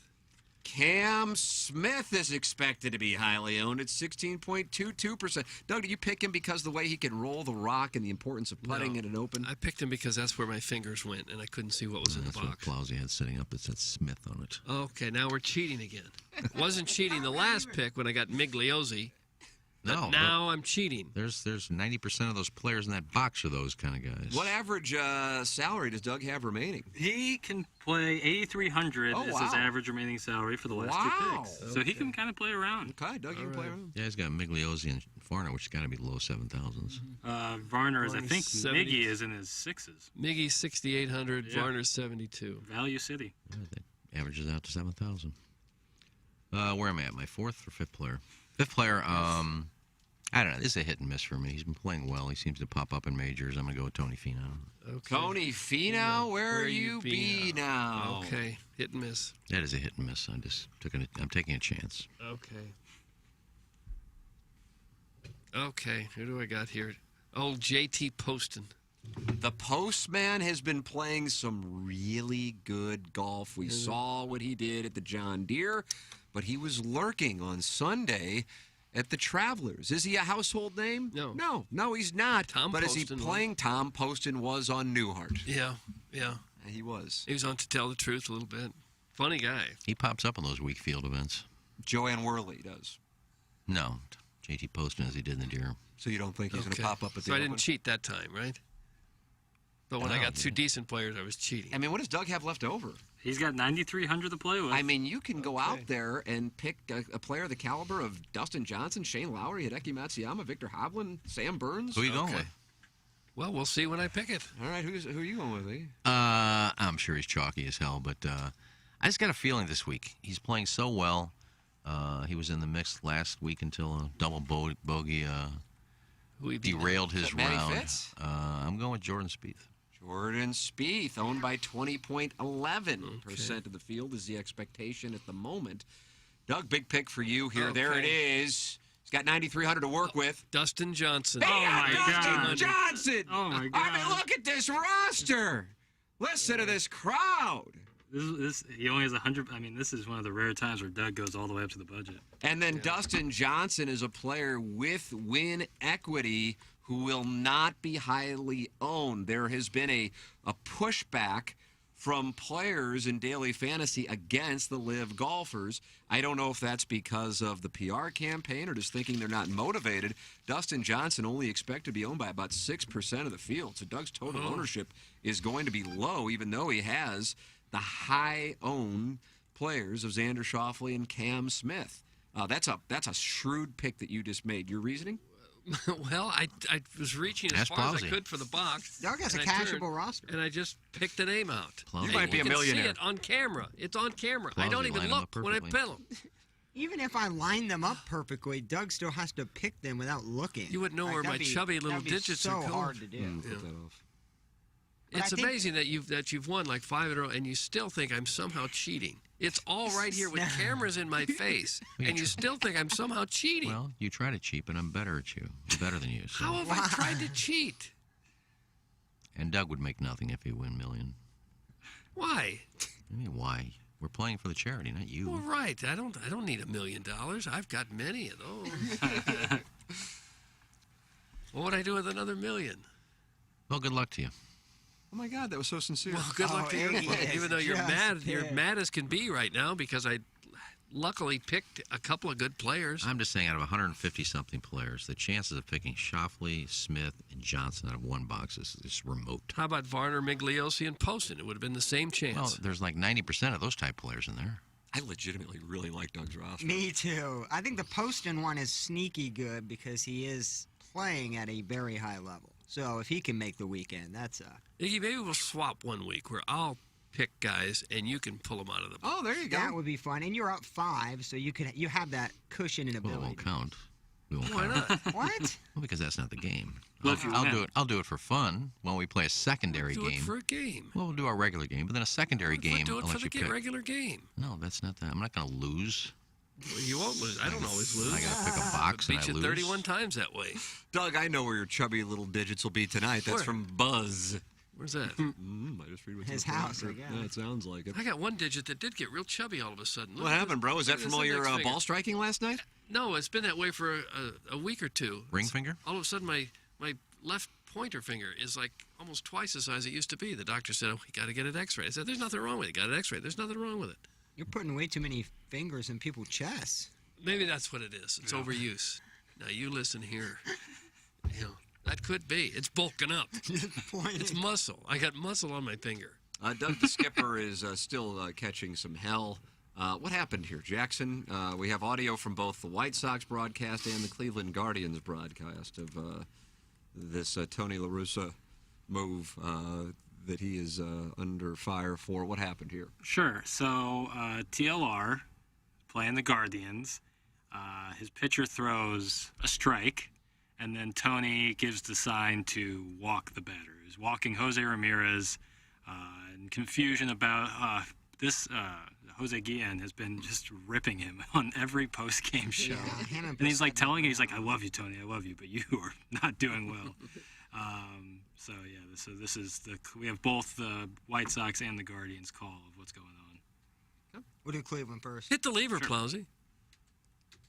And now they've come to their senses, and they'll put him on base. After they see the first swing, they still gave him one chance. 7 games, 7 RBIs. Okay, let's put him on. Was it the swing that changed their mind? Yeah, I think so. Maybe woke somebody up. Where have they been the last 3 years? Well, I mean that was odd. It is, but I'll tell you, it's crazy. That's odd. I just wow.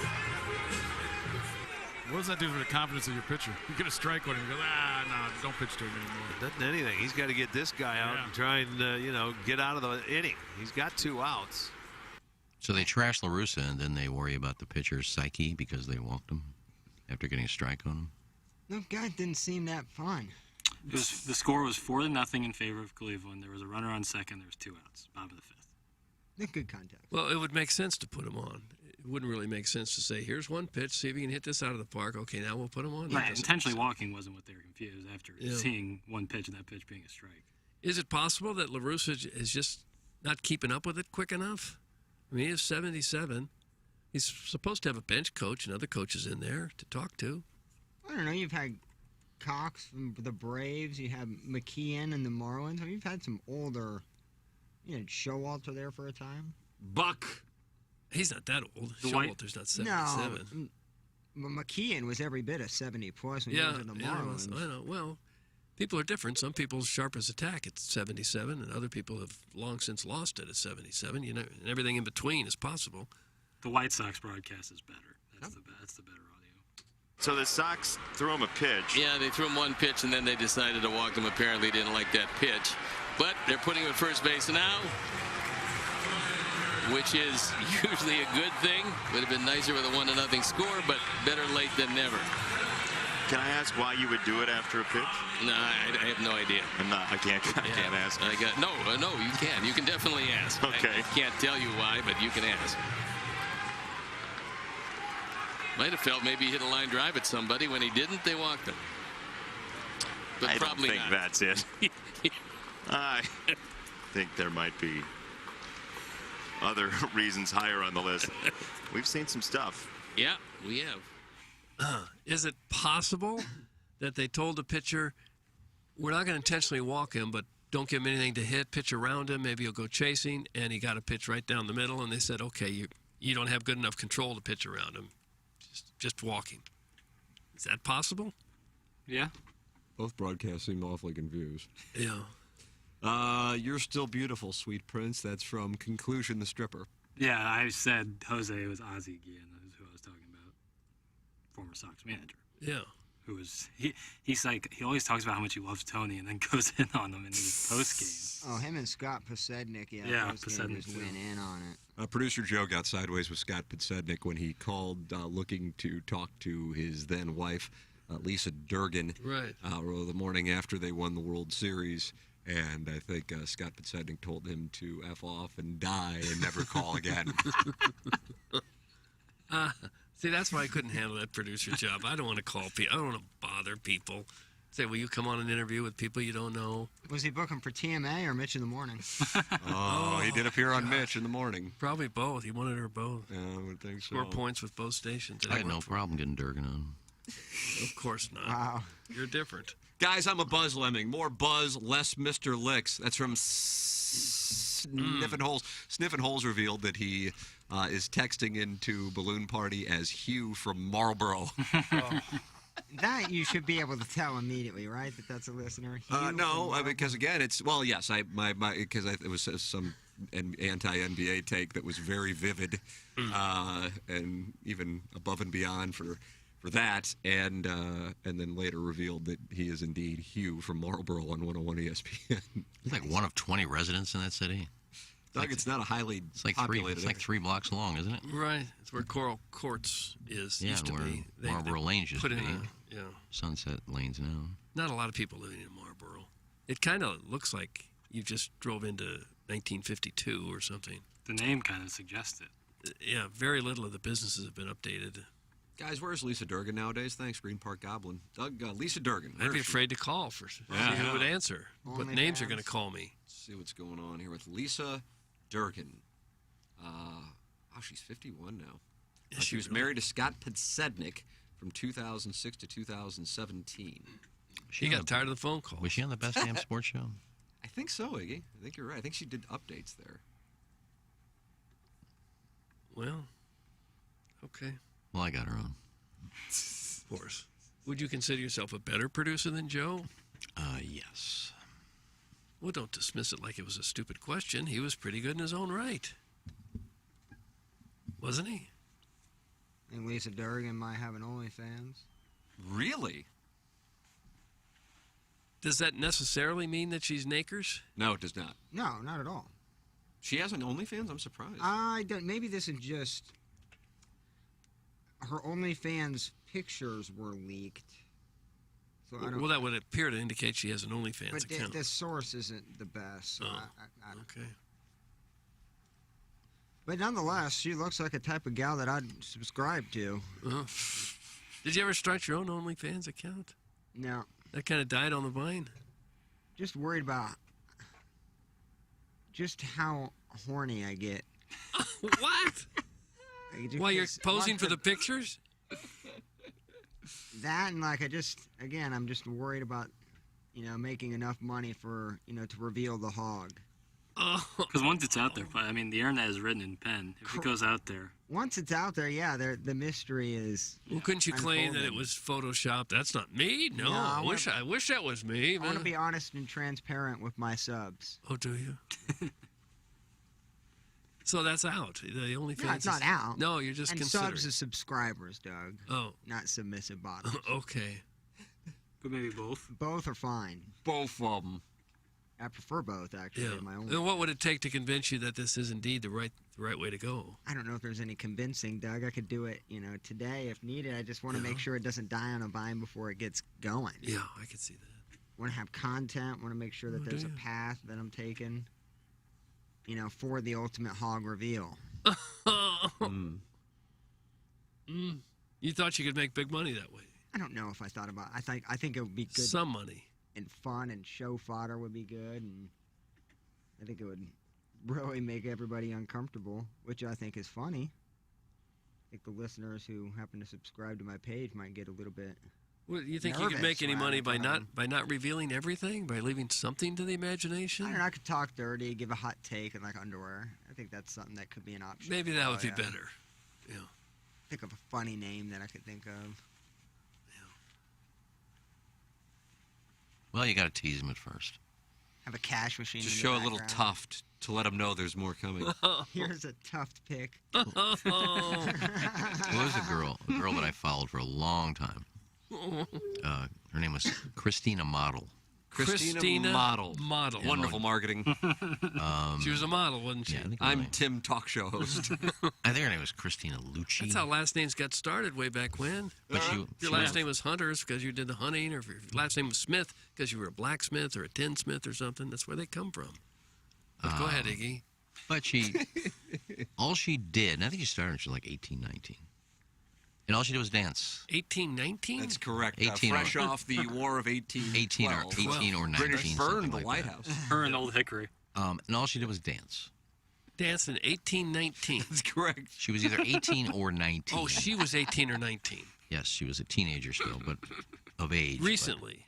No, this is like, I don't know. War of probably 1812? 15 years ago. Redcoats. 15 years ago. And you would see these videos pop up. This is before you could go on Pornhub and they had all the porn videos. It was like you would search for things to look at. Okay. And it was Christina Model. And these things would pop up. And all she'd do is she'd have on different outfits. And she'd just dance around. And she had nice boobs. Oh. And they would bounce up and down. And she'd have a thong on. And I'd say, and everybody would watch. She's got to get naked this time. She's got to get naked this time. Yeah. Never got naked. One time she teased you. She went behind the... it wasn't a door. It was like curtains, but they were like silk curtains. You know, fabric you could see through. Why, sure. You And she went in to change outfits. You could see her boob. Oh. And everybody said, "Oh my God!" And then she did that for like 2 years. Did she? And she got all these followers. And then finally, she was in the pool doing some dancing, and she just took the top off, and the entire internet blew up. It did. They finally got to see Christina Model's boobs. Well, I never heard of The this first yet. time she took her top off. Oh, yeah. I said, "Wow." That was kind of like that too, because you never seen them, and they are beautiful. Oh, I don't. And now she's I never doing heard that name. doing kind of X-rated just by herself. Oh. And another girl. She'll do a little lesbian stuff, but she's not a guy girl. But I'm the one who told her you got to do more than that. You convinced her. The whole internet was watching, but you were the one that convinced her to I make the interviewed them. plunge. If you go to Christina Model and if you type in interview, I think you can still find the interview I did with her. Because she kept it on her bio forever. And she had this manager that it was a lady in the background doing her filming. And it's like she couldn't put a sentence together because she would be dancing and you could hear the girl. They do no editing. You could hear the lady go, "Say hello to your fans. Hi, fans. Ask them how they're doing. How you guys doing?" I mean, they're telling her everything to say. And I said, "You've got to get rid of that." Yeah, or at least an earpiece. And then I so that we said, can't "And hear tell that. your agent, whoever's doing this, you have to show more. You have to do this." And the agent called me and said, "Who the hell do you think you are telling her what to do?" Exactly. And They let you have it, didn't they? well, he got fired about a month later, and she started stripping. So Oh, so you were right in the end. yeah, I wish that interview's got to be out there somewhere. Christina Model.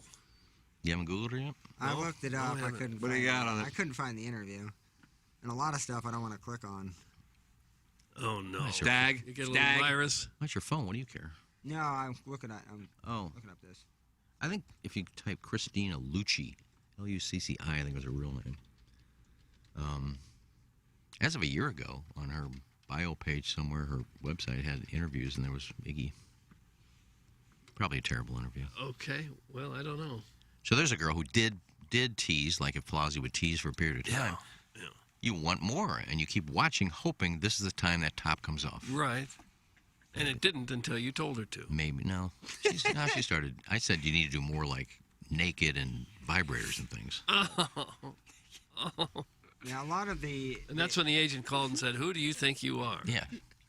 You're not running her career. Don't tell her what to do. I said, Well, that was reasonable, wasn't it? I gave Pepper and Jeannie a chance last week. 22 and a half minutes of pube talk. That wasn't my interview. Well, 22 and a half minutes of cube talk. I can't find the interview. The only interviews are her starting out in porn. The videos are her getting interviewed. It's like a, casting couch. That would be her because she's never done porn. Stopped. Well, when I say porn, she's never done guy girl. Maybe I'll find it and send it to Jackson, and we can find that part where I tell her, "You got to stop with this. Oh, really? Tell that lady to get out of there." I got a podcast that's in the top 50 in every country on the planet. I doubt that. I doubt it. I don't believe him. You think he's 50 in Zimbabwe? No, I don't.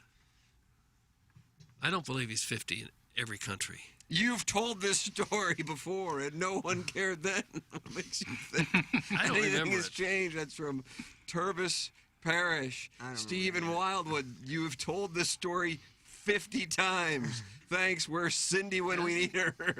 I don't remember the story. And you've texted in the same crap 50 times, so don't Stephen be... Wildwood takes traffic. Don't be... Yeah. Tired of it. Stop Same talking, email. please. We've heard this story multiple times. That's from the Holly Hills Hustler. Well, you just heard it again. How about that? I've got hair that people would die to have. And for the new listeners, hope you enjoy the story. I don't remember the story. I don't either. Trying to find if Don LaGreca's podcast is in the top 50. I'm sure I've told it before. I'm sure but it's got to be so a what? keyword search. I don't remember it. Oh, I enjoyed it. Doug, they're just not happy with us. No. Well, screw 'em. I'm just. I don't that's have kind the of you to energy say anymore. us. It started with Plowsy. Is he or is he not going to go through with his OnlyFans? It doesn't sound like you're inclined to do it. Turned Not to at the a moment. Christina model. Yeah. Not at the moment. Why don't you pour yourself a glass of Fistful I of got Bourbon mine. and then think about it. There is a new whiskey in town. Fistful of Bourbon's the name, and going down easy is their game. The kin behind Fistful has spent over 100 years concocting the finest blend of 5 whiskeys this side of the Smokies, making it the smoothest bourbon your mouth will ever feel. This is the kind of complexity that can only be accomplished with good old-fashioned hard work and sound alchemy, and that's why Fistful of Bourbon keeps winning gold medals, blue ribbons, and whatnots at every fancy liquor competition from the Berkshires to Bakersfield. Get wise and pick a bottle today. Don't be a damn fool. Please enjoy Fistful responsibly. That's Fistful of Bourbon. And also, while you're there, you should probably think about it. Also, think about Design Air Heating and Cooling.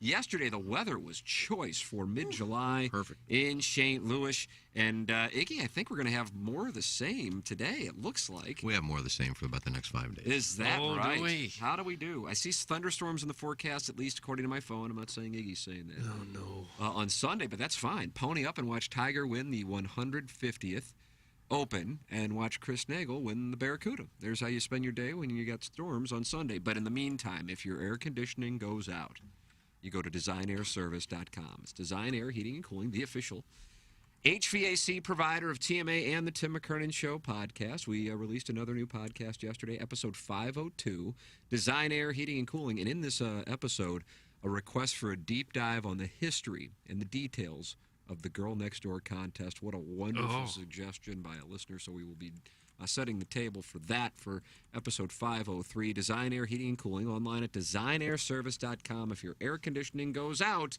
make sure you go to Design Air Heating and Cooling online at designairservice.com and work with the best. That's Seth Goldcamp and his service techs. You click book now and they will be out there quick, fast, in a hurry because they know nothing is more important than the urgency when your air conditioning goes out in a St. Louis summer. It's Design Air Heating and Cooling online at designairservice.com. Once again, for those of you just joining us, the what is that I heard? Did you hear that? In Jackson for sure.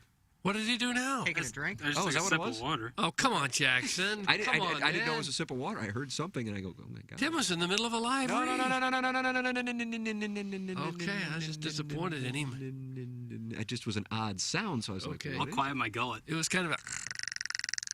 man, you have the tongue of a hummingbird. I'll do it one more time. Let's hear it. Is it a lip smack? No, I didn't. I'm just throwing some H2O down my esophagus. Okay. Well, it's important to stay hydrated. And then Sorry, it's my credo. voice. What was I going to say? Oh, the TMA Trivia Night. Oh, that's it. Yeah. As we partner with Friends of Kids with Cancer. And the price has been reduced substantially, darn near 50% for that matter, from $85 to $50.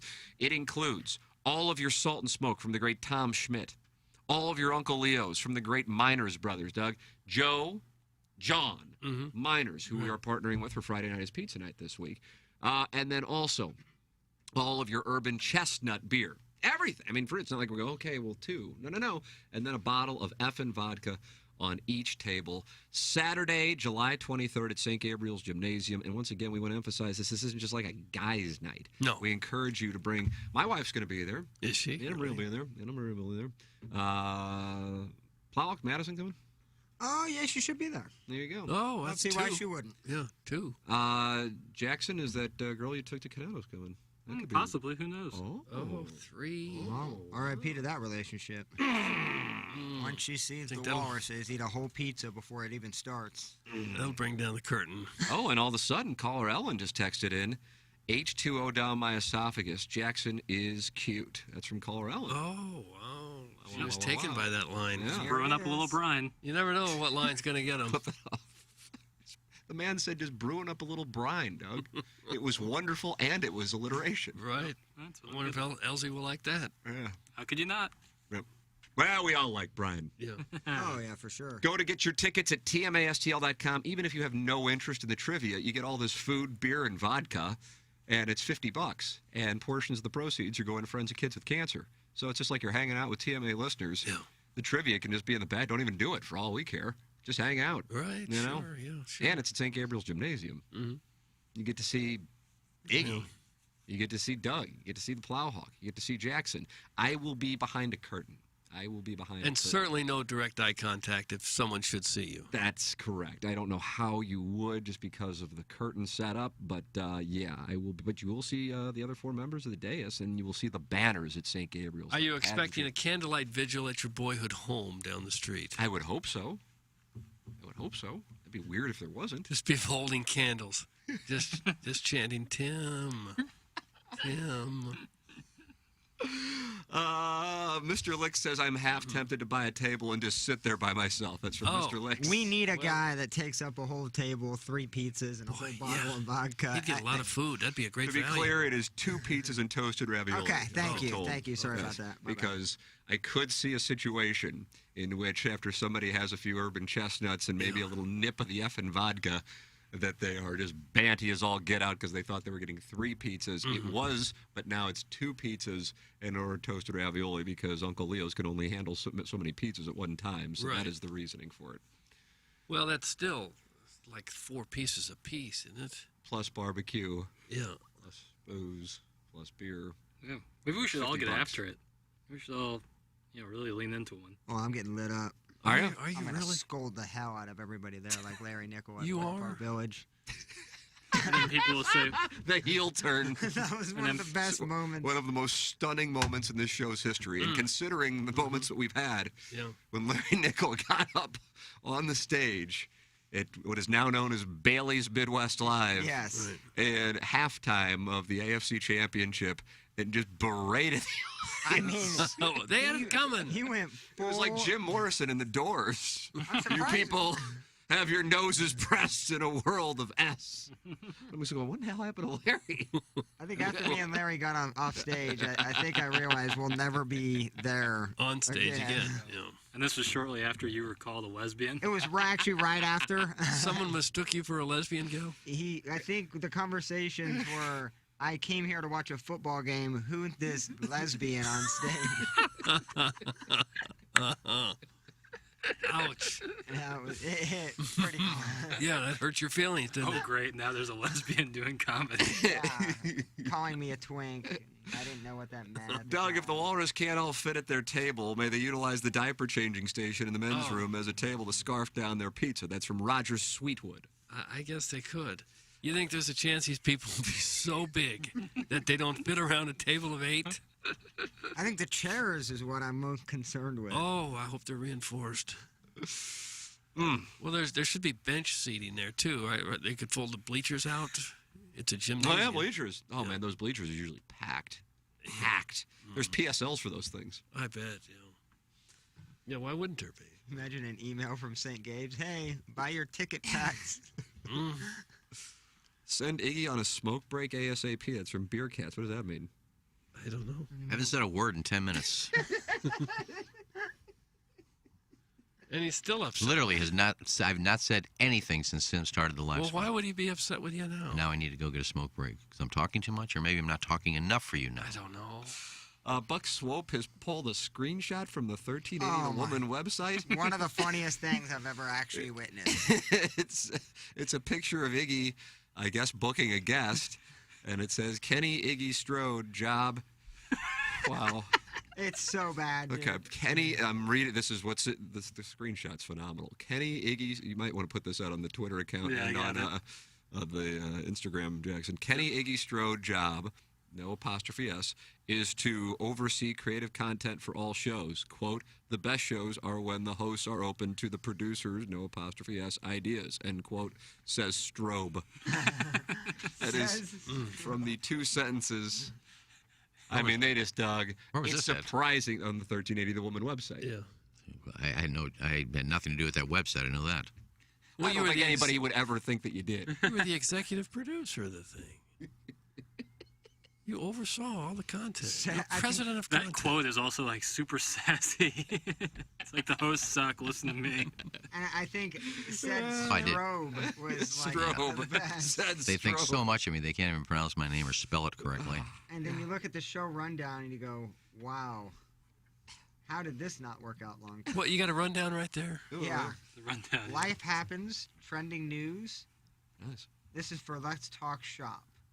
And then. Oh, Let's Talk Shop. That was with Tisha Teague and Don Dixon. Iggy, you've got, Plowsy, you've got the microphone in your ear instead of your mouth. Yeah. There, that's better. There. Okay. See if I can remember. The morning Right in your show was ear, We're going to go through the lineup from station. Terry Siegel and Katie Cruz, along with And you Ken were Kruger. sideways with. Siegel. Okay. Ken Kruger was there for like 2 weeks until Siegel decided she didn't want a guy in the studio. Oh. Next would have been the Tisha Teague, Don Meadows Dixon show, Let's Talk Shop, followed by the afternoon show, I believe. God, I don't know who was mid. Sonia Shin. Yeah, it was Sonia Shin, but I thought there was something before that. See, I know the line. Anyway, Sonia Shin, and then I think Kelly Lamb was the afternoon show. So, any of the shows a hit? No. They hit rock bottom quick. Do you think about putting Bowling for Dollars or whatever your little show was? No, I was doing Kayla's Kayla's Corner. Corner? still. I was doing Kayla's Corner on Saturday. I was working weekends for the woman, and there was a travel agent I did a show with, and her opening song was I Am Woman by Helen Redding. Oh, sure. Helen So Redding. every morning at 9, I had to, I am woman, hear me roar. And she had like. I think it was April Trupiano. I dug April, but no, her guests would be like the people that did like the Segway tours downtown at the Arch. Like they would come in and. It's a big get. Should I tag this 13A The Woman Twitter account and just tweet about to put it out? Doesn't Buck Swope own that now? Yeah, I swear the last tweet was, "What's up, bitches?" Oh. Let me look. I mean, the last tweet actually might have been like, "We are no longer on the air." But Well, make sure you tag Iggy Strobe. the last tweet they have was from October 15, 2014. Hit us up if you are on a band. Would love to have you in studio sometime. That's not tweeted directed at anybody. Dude, and they were then, so bad at. One response, and it was Misty Plops, a tweet that completely sums up the station's reign. I'm sure the producers got tired of trying to get Lisa Durgan on there and get yelled at by Podsednik. They had when they built the Hampton Studios. You walk in, they had that big stage in the back with a drum set on it. Oh, really? And Dan Marshall said, we're going to bring bands in here and record stuff. Nothing. Never. Not one band? Every once in a while, a couple of the producers would go back there and bang on the drums. There was That's not it. one piece of soundproofing in that entire place. That's How was a overrated. band- No, literally, I'm talking to production studios. Studios, there wasn't a piece of foam. Like a band could not record a proper song in there. I'm retweeting this "What's up, bitches" tweet. Yeah, that was one of the funnest moments to work for that place. Yeah. I fell down the stairs at that location. God, that was so funny. Mm-hmm. Then they wiped that footage. Yeah, it was clean. gone before I could even file a lawsuit. They heard rumblings you were trying to get the footage, and it was gone the next day. Yeah. Erased, like the Nixon tapes. Well, it was a great era in St. Louis radio. Well, it wasn't It'll go down in history. Yeah, it wasn't Said this story 1,000 times, but still the funniest moment was perfectly bright spring day, 85 degrees, and our power goes out in the station because clearly nobody paid the bill. Oh, that's and what it they was? tried to go, yeah, storms are coming. What? There's the Taco Bell, the gas station, everything Yeah. lit up. People were in sunglasses and shorts, and our power is completely out. And they tried to say that the weather was bad. And our reputation was hurt when Cucky showed up in short Daisy Duke pants And dancing around outside the studio and nearly got arrested for prostitution. Yeah, he had the GIMP mask, not on at the moment. The police stopped him, though, didn't they? Yeah, they asked if he was Thought he was soliciting. yeah.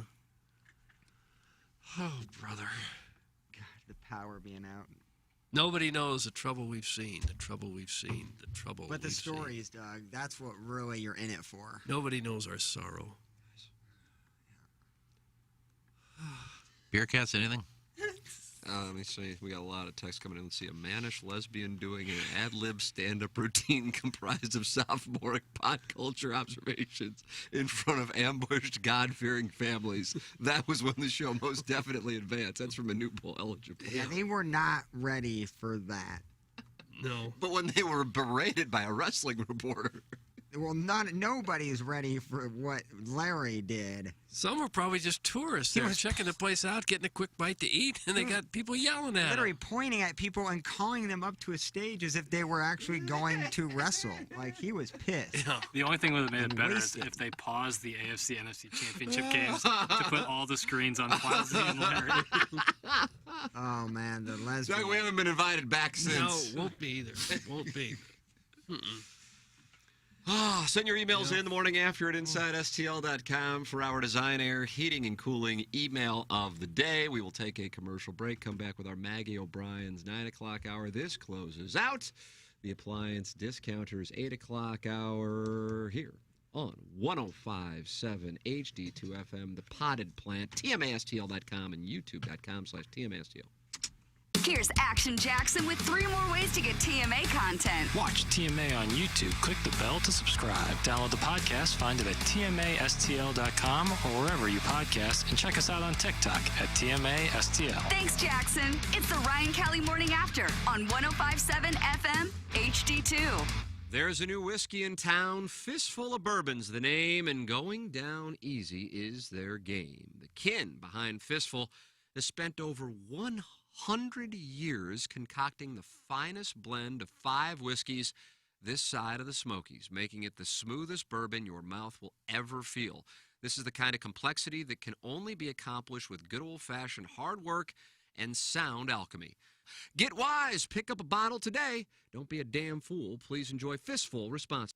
Hi, I'm Ryan Kelly with thehomeloanexpert.com. In studio today with one of my favorites, Tim McKernan, the man, the myth, the legend. We're here at Hubbard Radio. I checked out the new studio today. What do you think? The wallpaper is fabulous. How about that? Man, that's like 10, 11 years in the making. It really was. One of the best investments, one of the best deals I've ever done. I've said that over a decade. I still mean that. But the good work that the show has done, the money that's been raised, the community, the culture, everything about it. I'm a TMA limiting for life, you know. I don't know what else to say about that, except if you need a mortgage, visit thehomeloanexpert.com.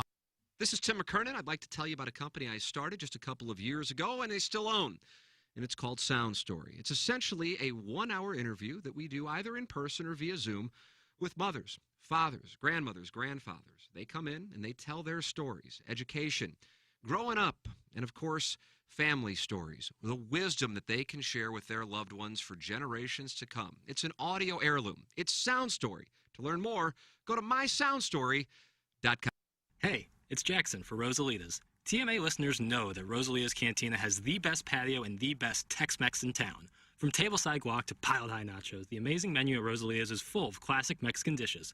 Plus, it's always time for a margarita, and Rosalitas has the most delicious house and specialty margs in town. Enjoy happy hour specials Monday through Friday from 3 to 7, and let Rosalitas cater your next event. Check out rosalitascantina.com or visit the downtown or DePere location today. Time to get your fiesta on at Rosalitas. Hey, Tim, so we sold out the golf tournament in 3 minutes, right? Yeah, real passionate audience. So let's do a trivia night and charge like $85 a person? Yeah, it's a no-brainer, for sure. Yep, $85. That's the ticket. You've just heard the stupidest conversation ever. We didn't sell this one out in 3 minutes or even 3 weeks. So here's the new deal. Get single tickets to TMA Trivia Night for $50 or $400 for a table of 8. Hosted by TMA, and it's all about TMA and St. Louis sports. July 23rd at St. Gabriel's. $50 get you beer from Urban Chestnut, food from Salt and Smoke, late night food from Uncle Leo's Pizza, and a whole bunch of trivia. This isn't some weirdo porn star thing. It's just a bunch of food and a bunch of drinks and some sports trivia, so bring the wife. And it's happening at a Catholic grade school. Come on, man. Portion of the proceeds benefit friends of kids with cancer. $50 while supplies last. Find out more at TMASTL.com. Okay. Hot takes. Yeah. Pepper and Genie. Pepper and Genie. And now the Pepper and Genie Show with Darren Atkins and Ken Strode. All right, take it, fellas. There it is. That's the open. Pepper and Genie. Pepper and Genie. Pepper and Genie. Pepper and Genie. Pepper and Genie. Pepper and Genie. Pepper and Genie. Pepper and Genie. We don't know what it is. We don't understand the name. We just know it's stupid. And it's available every weekday, featuring Iggy and the Plowboy. Apparently it's some kind of a podcast or something. Available at TMASTL.com and on the TMASTL mobile app. Whatever. Here's Action Jackson with 3 more ways to get TMA content. Get the TMA mobile app and enable notifications so you don't miss a thing. See our content on Facebook, Twitter, Instagram, YouTube, and TikTok. Stream us on the TMA mobile app and at TMASTL.com. Thanks, Jackson. It's the Ryan Kelly Morning After on 105.7 FM HD2. Live from the Michelob Ultra Studios, KPNT FM HD2, Collinsville, St. Louis. This is TMA All Day. The Ryan Kelly Morning After On KPNT HD2, Collinsville, St. Louis. Queen Wednesday is sick.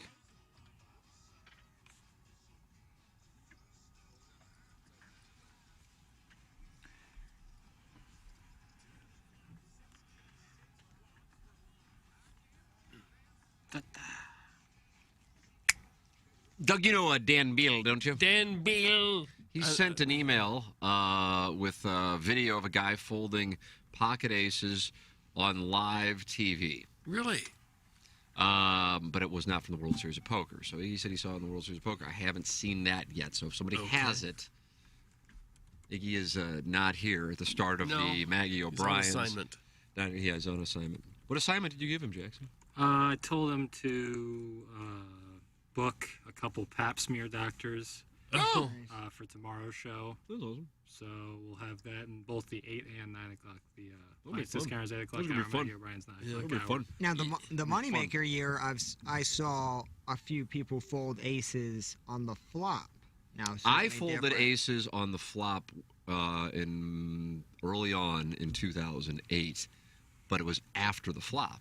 And that's understandable then. That, your Pre-flop, hand completely changed. I have not experienced. Well, you're just not a good poker player. Well, you know, Iggy's going to teach a seminar. Sounds like you just don't want to play when they give you 2 aces to start. Nah, I'm not happy being here. I don't want to play. I think you would be really excited. Like for me, when I see 4 people go all in, my thought isn't, oh man, I'm going to potentially lose this hand. I'm potentially quadding my stack. And that would be my whole thought process the entire time. If you get tripped out, you know, that happens. And that's the logic. Because you know, when your head's up with somebody and you have pocket aces, you're like, all right, great. But you still know it. In the back of your mind, you know it. But when you're going in multi-handed and you got them, you're like, yeah, I recognize that there is more danger, but I am absolutely the favorite mathematically. But that's the game. Doug, you can lose any hand. 7 deuce can crack pocket aces, as you know. Yeah, sure. I mean, if you're going up against kings, ace king, ace queen, you're absolutely dominating them 3-1 at least. So, I mean, he said, I think jacks hit trips. And again, that'll happen. But you can't lay that down. Because if you lay it down, and what if you would have won that hand and you missed out on what apparently is probably $2,000 in the pot, give or take. Yeah. 2-4. I mean, you're probably talking 400 average stack.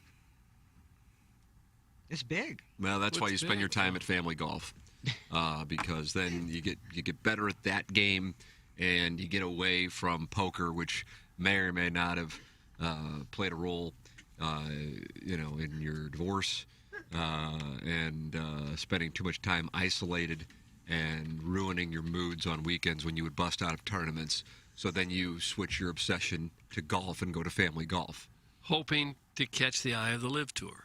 For example. Yeah. $20 for a big bucket, I think it is. That's way less than $18 actually, Plowhawk, because I hit it yesterday. I was there.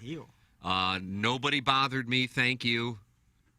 The McKernan Bay. It's ready, Tim. Nobody bothered me. Would you wear some sort of gimp mask so they didn't know who you were? Mm-hmm. Maybe. It's lopsided. Okay. So it still probably gave it away. They sell lopsided gimp masks. They do. Yeah. Special order, custom made. My dad got it for me.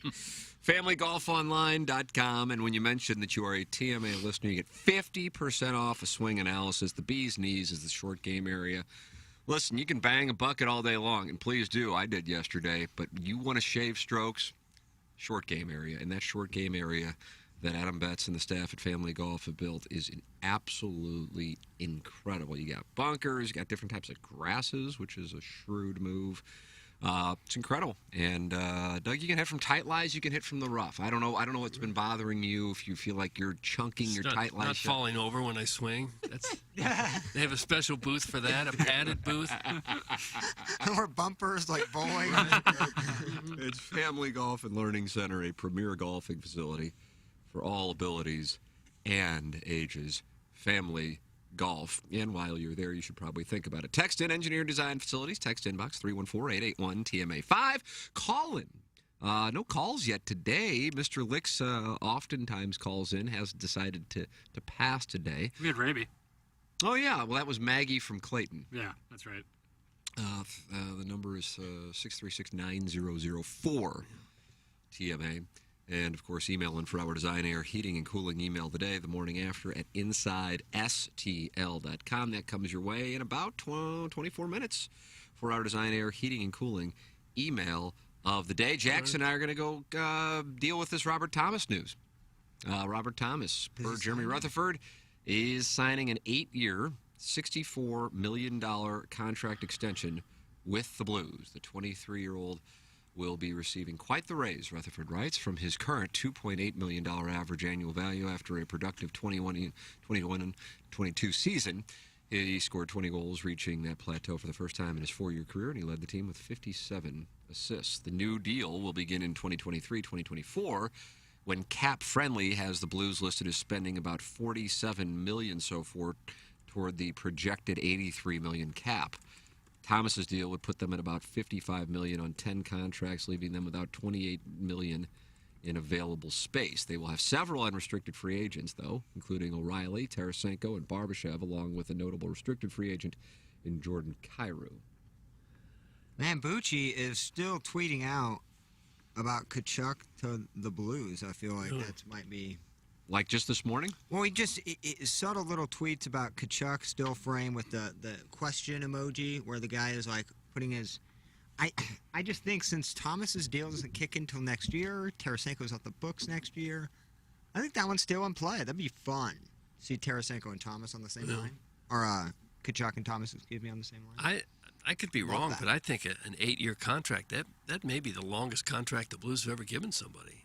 I don't ever recall anyone else having an 8-year contract. Tarasenko got 8-year, $88 million, I do believe, right? Or $86 million? Did he get 8 years? I thought so. I thought that was the original. I haven't heard of anybody getting anything any longer than that. That's a long time in hockey. 8 years, $60 million for Tarasenko. Gotcha. What a steal that was, too. And this Thomas deal with... Well, it wasn't a steal. He missed up. 2 years with a shoulder injury. That's the risk of signing somebody that long of contract. If something goes wrong with their health and they can't play, you're still coughing out a ton of money. Yeah, but this past year's, it's worth the money there. And this last year was. The previous two, no. I'm kind of bite the bullet on that. 23-year-old and Thomas, though. This will be a steal for the Blues. It's a great deal. Well, I hope so. It's a lot of money for a guy who has 4 career playoff goals in 45 games. Not disagreeing with the lack of playoff stats. I get it. But Doug Armstrong has earned so much equity. You just have to assume that he knows what he's doing, and that in Thomas they see a guy who's ready to explode and become a big star in the league because they're going to pay him like it. Well, Kyrou is going to get paid too. Don't forget. I don't know how long he's got for his entry-level deal, but I would assume in the next year or two he's going to be an unrestricted free agent as well, and that's the one you're really going to have to think about. Him and Thomas, very similar players. He's a restricted free agent after next year. After next year, okay. That's the one they... I get the sense that Craig Berube isn't the biggest fan of his operation. That's why I don't know That's why I wonder if he's going to be around. He maybe doesn't have enough sandpaper in his game. Nice, I like that. Great trade piece, though, if that's what it comes to. They must project Robert Thomas to be a 35-goal-a-year guy, maybe more. To pay him like that, you better be. But if you have a year like he did last year, let's say, only 22 goals, 57 assists, that's it. That's worth it to me. If you can have consistent years like that. 20 goals gets you $8 million a year. I think you go by point total and just he's a playmaker. So, like, he's not that pure elite goal scorer, and I think there's a difference. That's more Tarasenko's style is just a sniping goal scorer. Yeah. I think Thomas does a lot more. 57 assists ain't nothing to scoff at. No.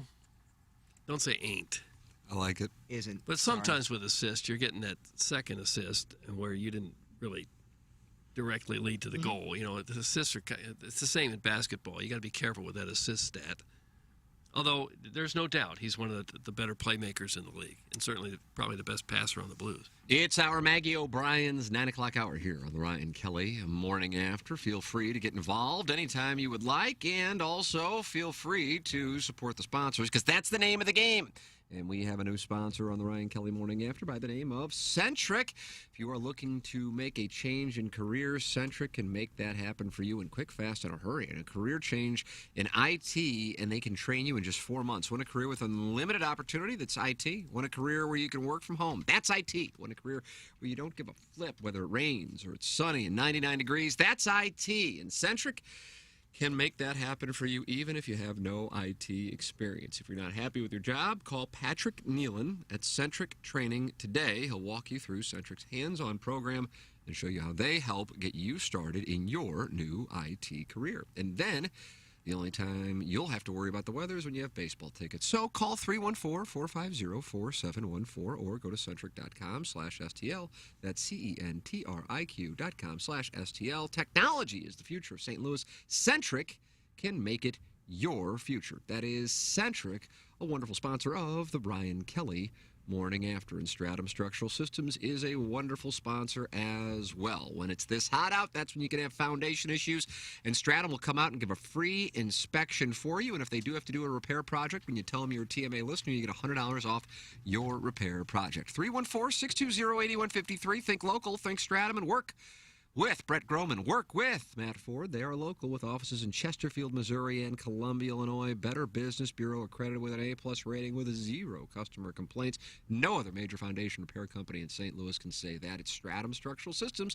314-620-8153. Let them know you're a TMA listener and you get $100 off your repair project. Doug, breaking news from the sports media world. Andrew Marchand with this story, or just tweeted it out. It was written by, how do you pronounce this, Matthew Neschez? That's close enough.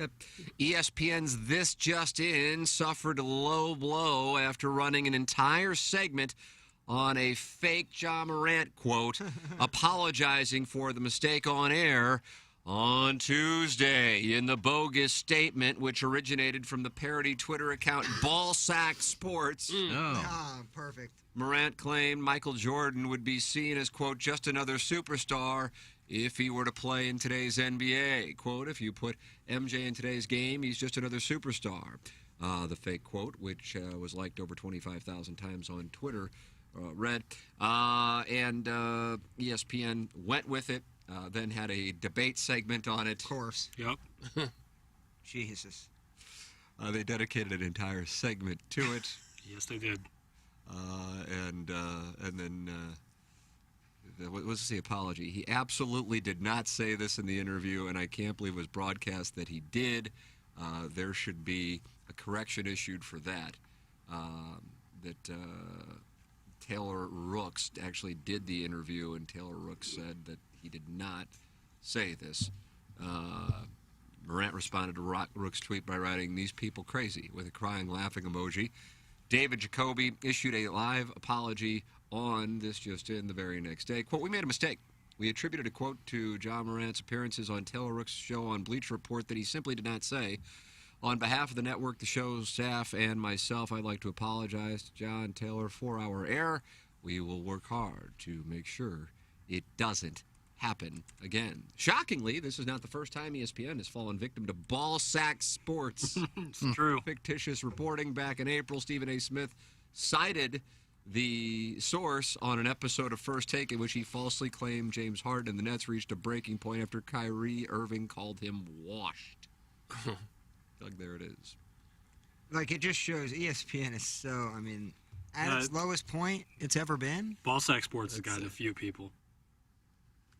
You can't be You can't be sure about anything you read. Even videos are easy to fake. I've seen fake videos. You swear to God that's real, 100%. and it isn't. Dubbing audio from a different video onto another video. Yeah. Like, dude, for ESPN, how many producers and people who source everything, to have that slip through the cracks is so funny because it doesn't take that long. You know, for the average Joe Schmo to get, duped by Ballsack Sports is one thing. It's like a whole production staff of a huge morning show nationally. Just trying to do that. But at ESPN, you'd think they'd have enough people to check. Maybe call Morant or something and say, "Did you say that?" Or just watch the interview. Like it's like a 20-minute interview. I think that makes it funnier, though, that they had a whole debate segment over a quote that is fake. I love that. I hope we have more of that. Well, again, that's the producer. The producer will sit down with the host, they'll come up with a lineup, and they'll put out this is his tweet, and then honor the site and segment, talk about the tweet. And that's what they do. Quoted None of Ken these hosts, Strobe. None of these hosts went and looked at that and then checked it out and said, we better make sure this is right. They don't do that. They would expect the producer to make sure it's right. And this is exactly what Ballsack Sports wants. They want people to, like, this is their touchdown. It's like a touchdown for them, is that they got ESPN to do an entire segment based on a totally fake quote. And I don't know why you would take that as a reputable outlet. Ballsack Sports? Like I said, it can't take that long. It's gotten baseball broadcasts before where they said that Garrett Cole would give away laptops if he got past the second inning in a game, and he didn't. And so the guy went out there and said, well, no one's getting laptops because he used this Ballsack, or maybe New York Porch Sports or one of those. There's a ton of these fake sports websites that do this. I've muted them so I don't take false information. I block the accounts. Yeah, we don't do that on this show. And what do you get if you're running or working at a false news site like that? You really get a kick out of that? Yes. I'm sure they all just laughed. Ha ha, look, ESPN took our fake story. Ha ha, we did it.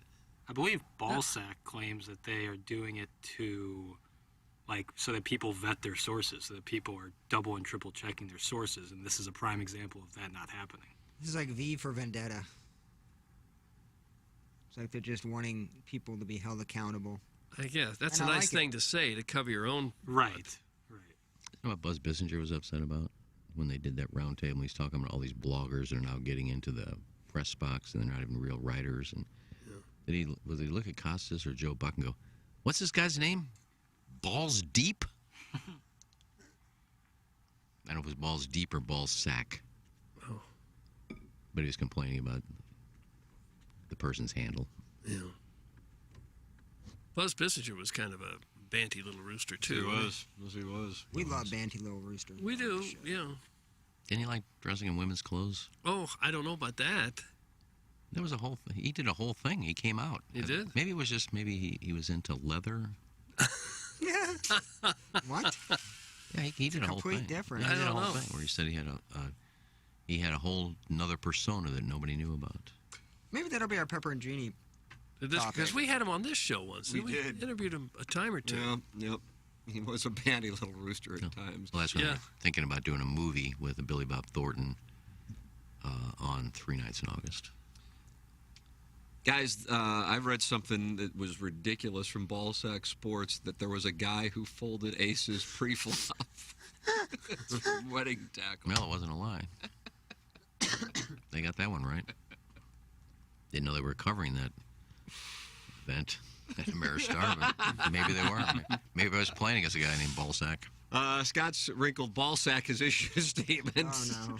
Guys, I have no clue why Ja's denying this. He floated into the Illinois Peninsula off of the Golden Ferry and did a sit-down interview with me. He was completely sincere with his statement. Way to double back, Ja, and taint my integrity. Thanks. That's from Scott's wrinkled Ballsack. I guess he's affiliated with Ballsack Sports. Yeah. Floated down. Just when you see the name, you think, well, where'd you get that from? That come from CBS, it come AP, or Ballsack Sports? Let's go with it. That's where we are. It's always telling when you don't show where the quote came from, too, on the graphic. That can be telling. I like that video the other day. John Morant tipping his waitress $500. Oh yeah, she didn't know who he was. God, she was so funny. Are you an athlete? Oh man, that was so funny. Seemed very humble. Jaws the man.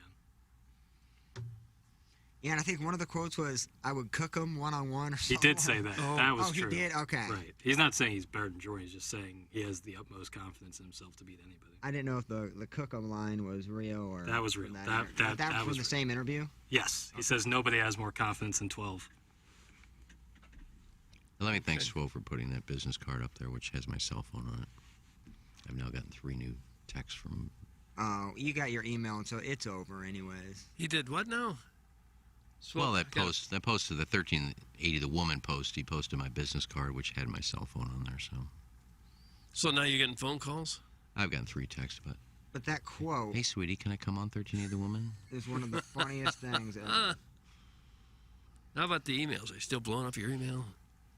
They've slowed down, but I'm still getting the ones from Knitting Weekly and Trump Winery, and I'm getting Greitens emails. Oh. Yeah, all the big ones, all the ones that I have no interest in. Well, I'm sorry this has happened to you. Anyway, no, you're in. Pinning it on Swope. You're in for a treat tomorrow, Doug. No What sort of cooking show treat? tonight. I have a board meeting. A board meeting. But I will do something simple for you tonight. I'm gonna do some lobster tails. Oh, Doug. Wow. Market price. Yeah. They don't take long. I can't do the show because it's just gonna be lobster tails. There's nothing. You're not gonna learn anything there. Cut them open, put them on the grill. There you go. But the meeting's at 5:30, so I'll put them on the grill for you, and I'll wrap them up, and that's what you'll have tomorrow. What a little treat. I'd like to cook them up here. Let everybody know. Let everybody smell it. Know what a special guy. That's what I would do for the lobster. That's what I would do for the staff. Yeah. They want me to cook one day. Lobster tail and Caesar salad. Nobody's gotten back to me. Okay. Okay. Well, I just. And Plazan, you really need to start going to the bathroom before I go outside and smoke. I look like a 4-year-old kid in kindergarten out there. I'm smoking, and I gotta go to the bathroom. Instead of jumping up and down, I'm holding my junk. Like a 4-year-old's gotta go to the bathroom in kindergarten. Wasn't a good look. Yeah, just go back to dead air. I don't care. I mean, nobody talks, so I threw something in there. Yeah, you did. You did. That was perfect. Well, I love the fish you bring on Thursdays. I love the muffins you brought yesterday. Those are fire. I do have news. I have another taker for $200. Another taker. Tomorrow, golf? Tomorrow at 12:30, myself and Steve from Ballpark Village have a match. You're just going to keep doubling this money. Dude. He brought it up. I think he did it on the show. He said, I'll play for $200. So we've been DMing back and forth, and I said, tomorrow at 12:30 works. And Cletus is in, so tomorrow, 12:30 Normandy, $200. Collect that paper. And Cletus has to pay if you lose. No, it's my money. You'll pay. Well, the last match against Ilsider, I didn't have anything to lose. All I had to do was be on time for breaks for a week if I lost. But you were kind of free rolling. I was. But now it's 200 versus 200. Unless he has something else in mind with me other than money. But I don't think so. I don't think so.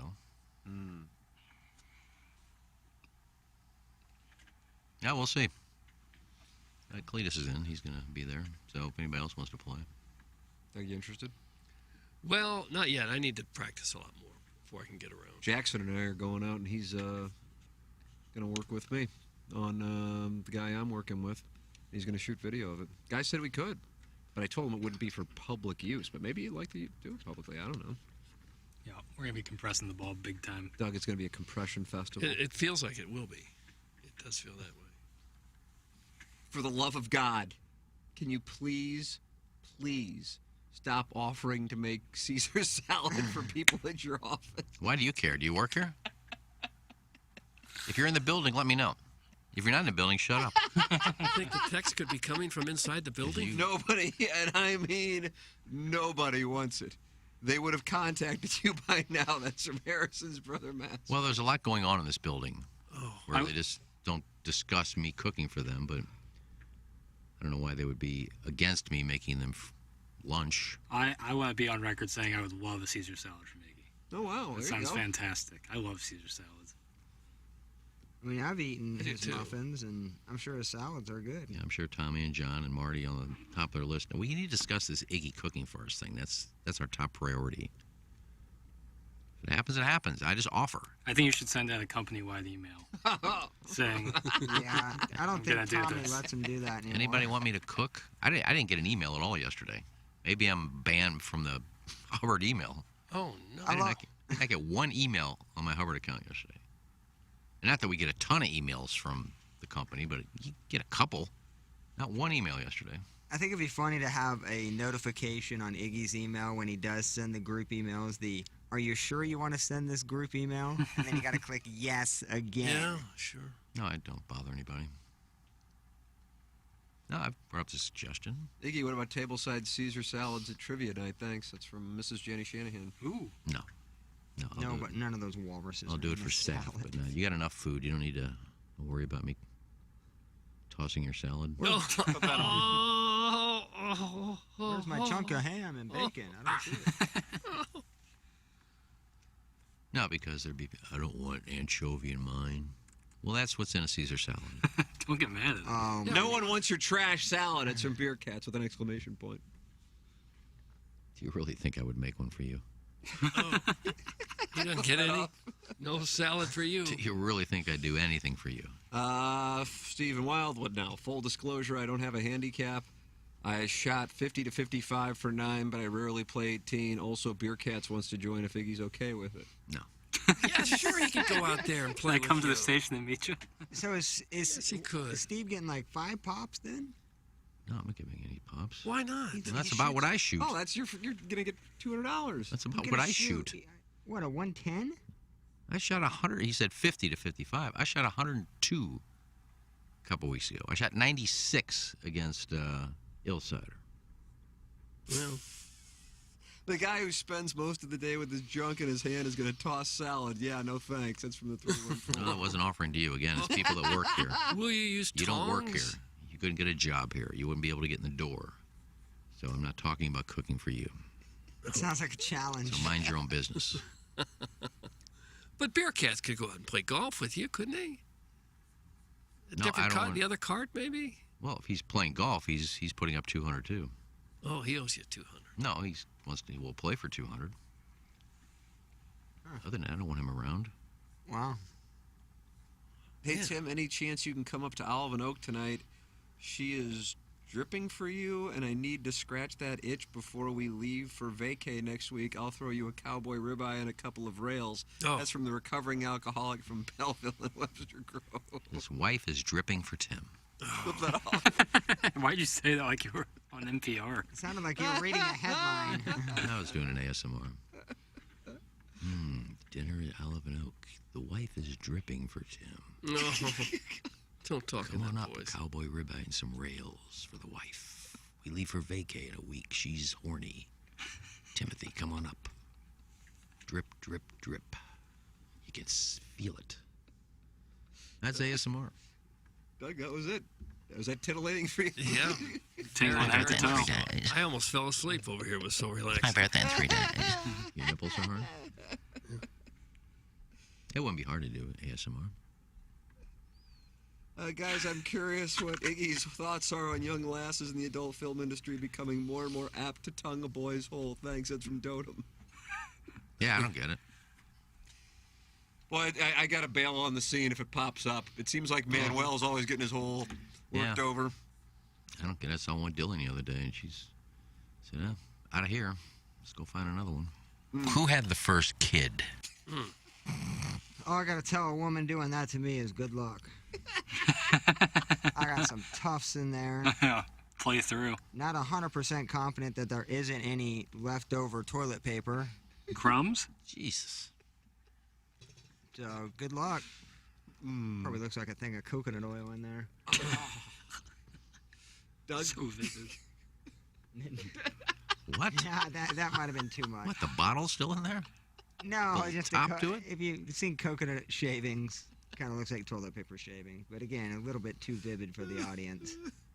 Coconut oil also is very like liquidy. So. Yeah, even when a guy's doing it to the girl, I don't want to watch it. That was so damn creepy. That's from Jonathan Titsworthy. What would be? Your ASMR. 100% he thought about your ASMR. Do it again, and maybe a second try would help. He probably popped a boner out of it. Oh. Oh, preemie, yeah. Are we cutting the bangs today? Here it comes. All right, I'm just going to take about a half inch off the top, and then what I'm going to do is throw some layers in there to give you a little body. Is that okay with you?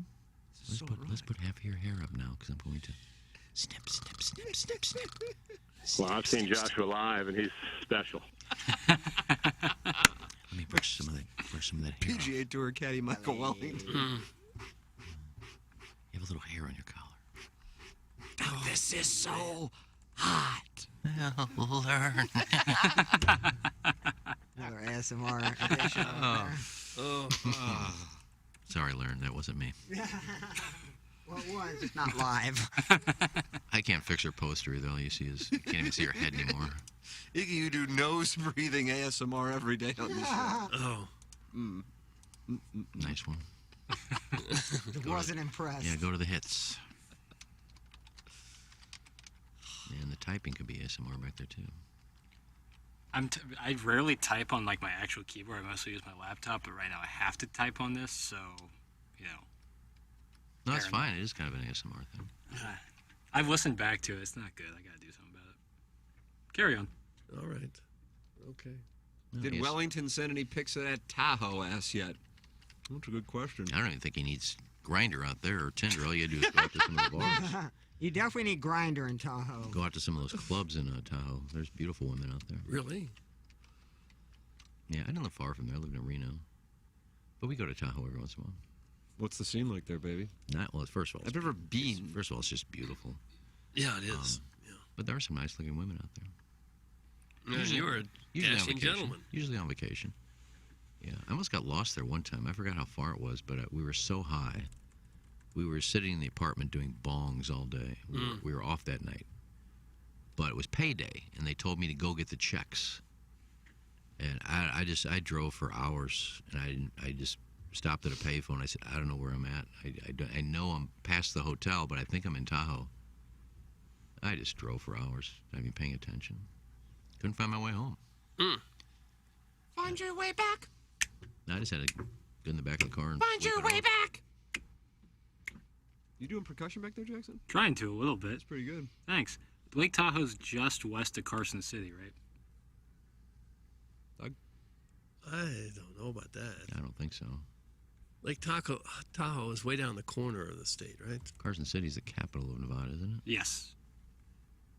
Yeah, that's where, I think that's right outside Henderson, isn't it? Where the Bunny Ranch was? And Henderson's in basically Las Vegas suburb. It is Stephen just- Jackson's turf. Is it? I thought it was further It west. is just west of Carson Matty City. I'm Dread's looking turf. at a map right now.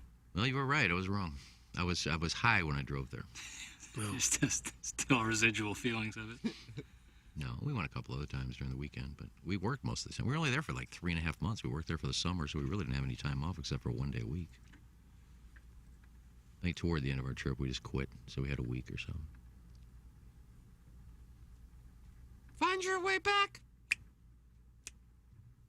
Find your way back. There's the percussion again. I'm pretty good at it. Tim, you should get a Tahoe spread like Michael Corleone had, and then send Iggy out on a fishing trip with Al Neary. No. That wasn't fair. Beer Cat says, see you at 12:30 tomorrow. I'm caddying. All right, there you go. Iggy, you're going to be on the golf course with Beer Cats. Stakes just got ramped up. Bringing house salads from the Beaver. Did you know that this was part of the deal? No, I didn't. So are you Do going what to you bail? want. I don't bring the idiot. I don't care. Oh, come on now. This war of words needs to stop. I can't believe they're letting them off with the Angry Beaver at 12:30. That's usually their busy time, isn't it? Guys, Mr. Licks tries to impress South City Fives and Soulard by loudly ordering Don Julio shots and then aggressively tells the bartender he has his own bedroom living with his old DU frat brother at Brentwood Villages. Thank you. That's from Buzz.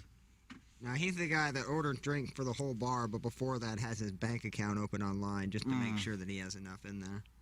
Hoosier. He ain't living that way, man. It's time for the designer heating and cooling email of the day. So me, Paul, and Mima are all across the pond for the Open. I am here, obviously, for the golf and to experience this incredible major. Mima has this major circled as she was going to try and seduce Rory with her liver-spotted plastic mountains and the ability to take her dentures out. That all changed the past 2 months with Live Golf. Even though she's 103 years old, she truly believes she could become a side piece for one of these 9-figured golfers. She was able to sneak out into the range while the players were practicing. Practice? That meant Brooks was out. She approached DJ but got impatient because he is an idiot and couldn't comprehend how she was standing with breasts that big. She locked eyes with P. Reed, and the first words that came out of his mouth were, "I have no problem cheating." Needless to say, Patrick Reed has stayed in our hotel the last 2 nights and makes very weird sounds when he climaxes. Thanks, that's from Hey Phil. Oh, Hey Phil. Guys, as I was folding Pocket Aces pre-flop at the Santana concert,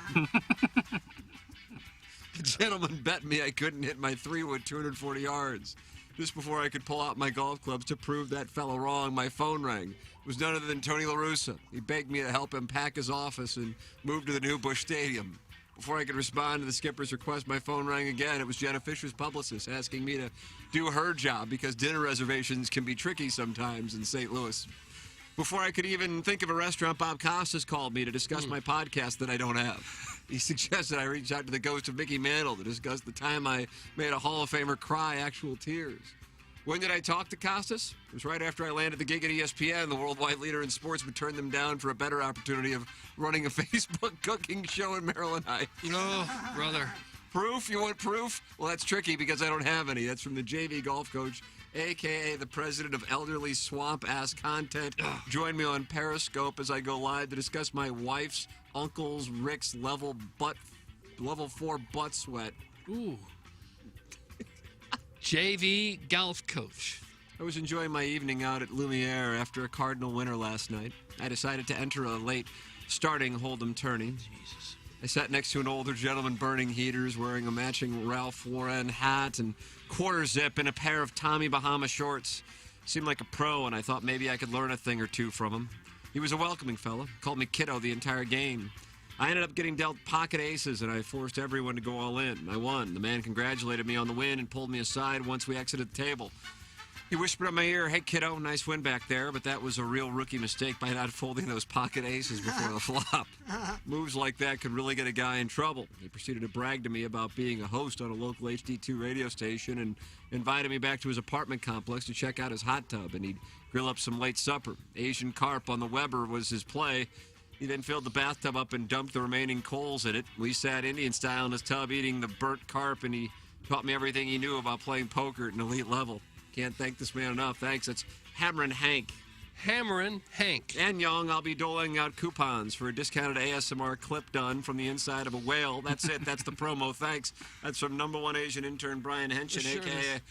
as ASMR Mayor Oreo, the attention-seeking ASMR to the stars. The name is an homage to how Ken tried to say mayoral a few weeks ago. The promo code is POCKETS. First 20 YouTube premium subscribers to email thegrill111@AOL.com with the password. Get a limited edition whisper clip wherein I explain the nuanced differences between melody, medley, and collage. A trio of words that had boots and fits earlier this month. Clip, clop, splish, sploosh, lick, sucks, squishy, squish, bitches. Doug, that's Brian Henshin, show ombudsman. Oh. Brian Henshin, show ombudsman. And finally, I was expecting this to be charred a bit more, I say, as I slurped down the undercooked beef log that Zane recently processed in his large intestine and piped directly into my yearning mouth. Okay, that's enough. Who was it, Tim? It's actually Tunnels Talty. Tunnels Talty got himself suspended a period of 2 days' time. His name, as we speak, is going to the STLTaxLawyer.com suspension logule. That's Mark Milton's outfit. He'll watch over you if you have trouble with the godforsaken tax man. STLTaxLawyer.com. Thank you, Mark Milton. No thank you, Tunnels Talty. Now, it's interesting because he says he's got a vlog on Paul Feinbaum's YouTube channel in which he visits his local thrift stores looking for gently used butt plugs with tails. No. Surprised that plays well in SEC country. It's a new model. Doug, that's Tunnels Talty, but you said he's been suspended. Is that correct? 2 days, yeah. So he's not eligible to win anything today. There it is, the Design Air Heating and Cooling email of the day here as we cap off the Maggie O'Brien's 9 o'clock hour. Find your way back. Okay. Find your way back. I'll go with our leadoff hitter. Hey, Phil. Yeah, it only took one sentence, Tunnel Talty. Well, he got suspended. Well, his one sentence was better than all the other ones. I am in the tank. Oh, boy. God, Doug, I'm in the tank on this. Are you? Yeah, they were just so bad. There's nothing really I'm going to go judge. with the JV golf coach. Oh, okay. The Speaker of the House is the Plowhawk. What up, Taltsy? You got the dub. Oh, my he got God! suspended. Tunnels Talty is shipped. Damn it, Lucas. Tunnels Talty is shipped. The Design Air Heating and Cooling email of the day. Jackson and I are going to head down the hallway. They might be happy today with the Robert Thomas news. Yeah, Packy as well. Yeah, you got the Cardinals winning and Thomas signing. I guess the Perron thing might have people on edge. Boy, if that goes down during our show, he signs with somebody else. Yeah. Say you got technical issues. Well, maybe Ballsack will tweet it out and you can rant about it, then it'll be fake. That might be the move. Balloon Party coming up next on 101 ESPN. Feel free to text in, as many of you are clearly doing now. 65780, including Sniffin' Holes, who goes by Hugh from Marlboro. What's coming up on Pepper and Genie? No clue. If you were a cross-dresser, what kind of attire would you wear? There you go, Doug. That'll be something you can listen to as you drive home this morning. Sorry, Iggy. It's my turn to pick. Sadie Hawkins. I'm kidding. We can do whatever. No, that's fine. We'll do it. It'll be a short one. But... I said that's just one of our many good topics that we should have today. Yeah. It's just the headline. All right, Balloon Party coming up next. Pepper and Genie coming up next. You can listen to the Tim McKernan Show.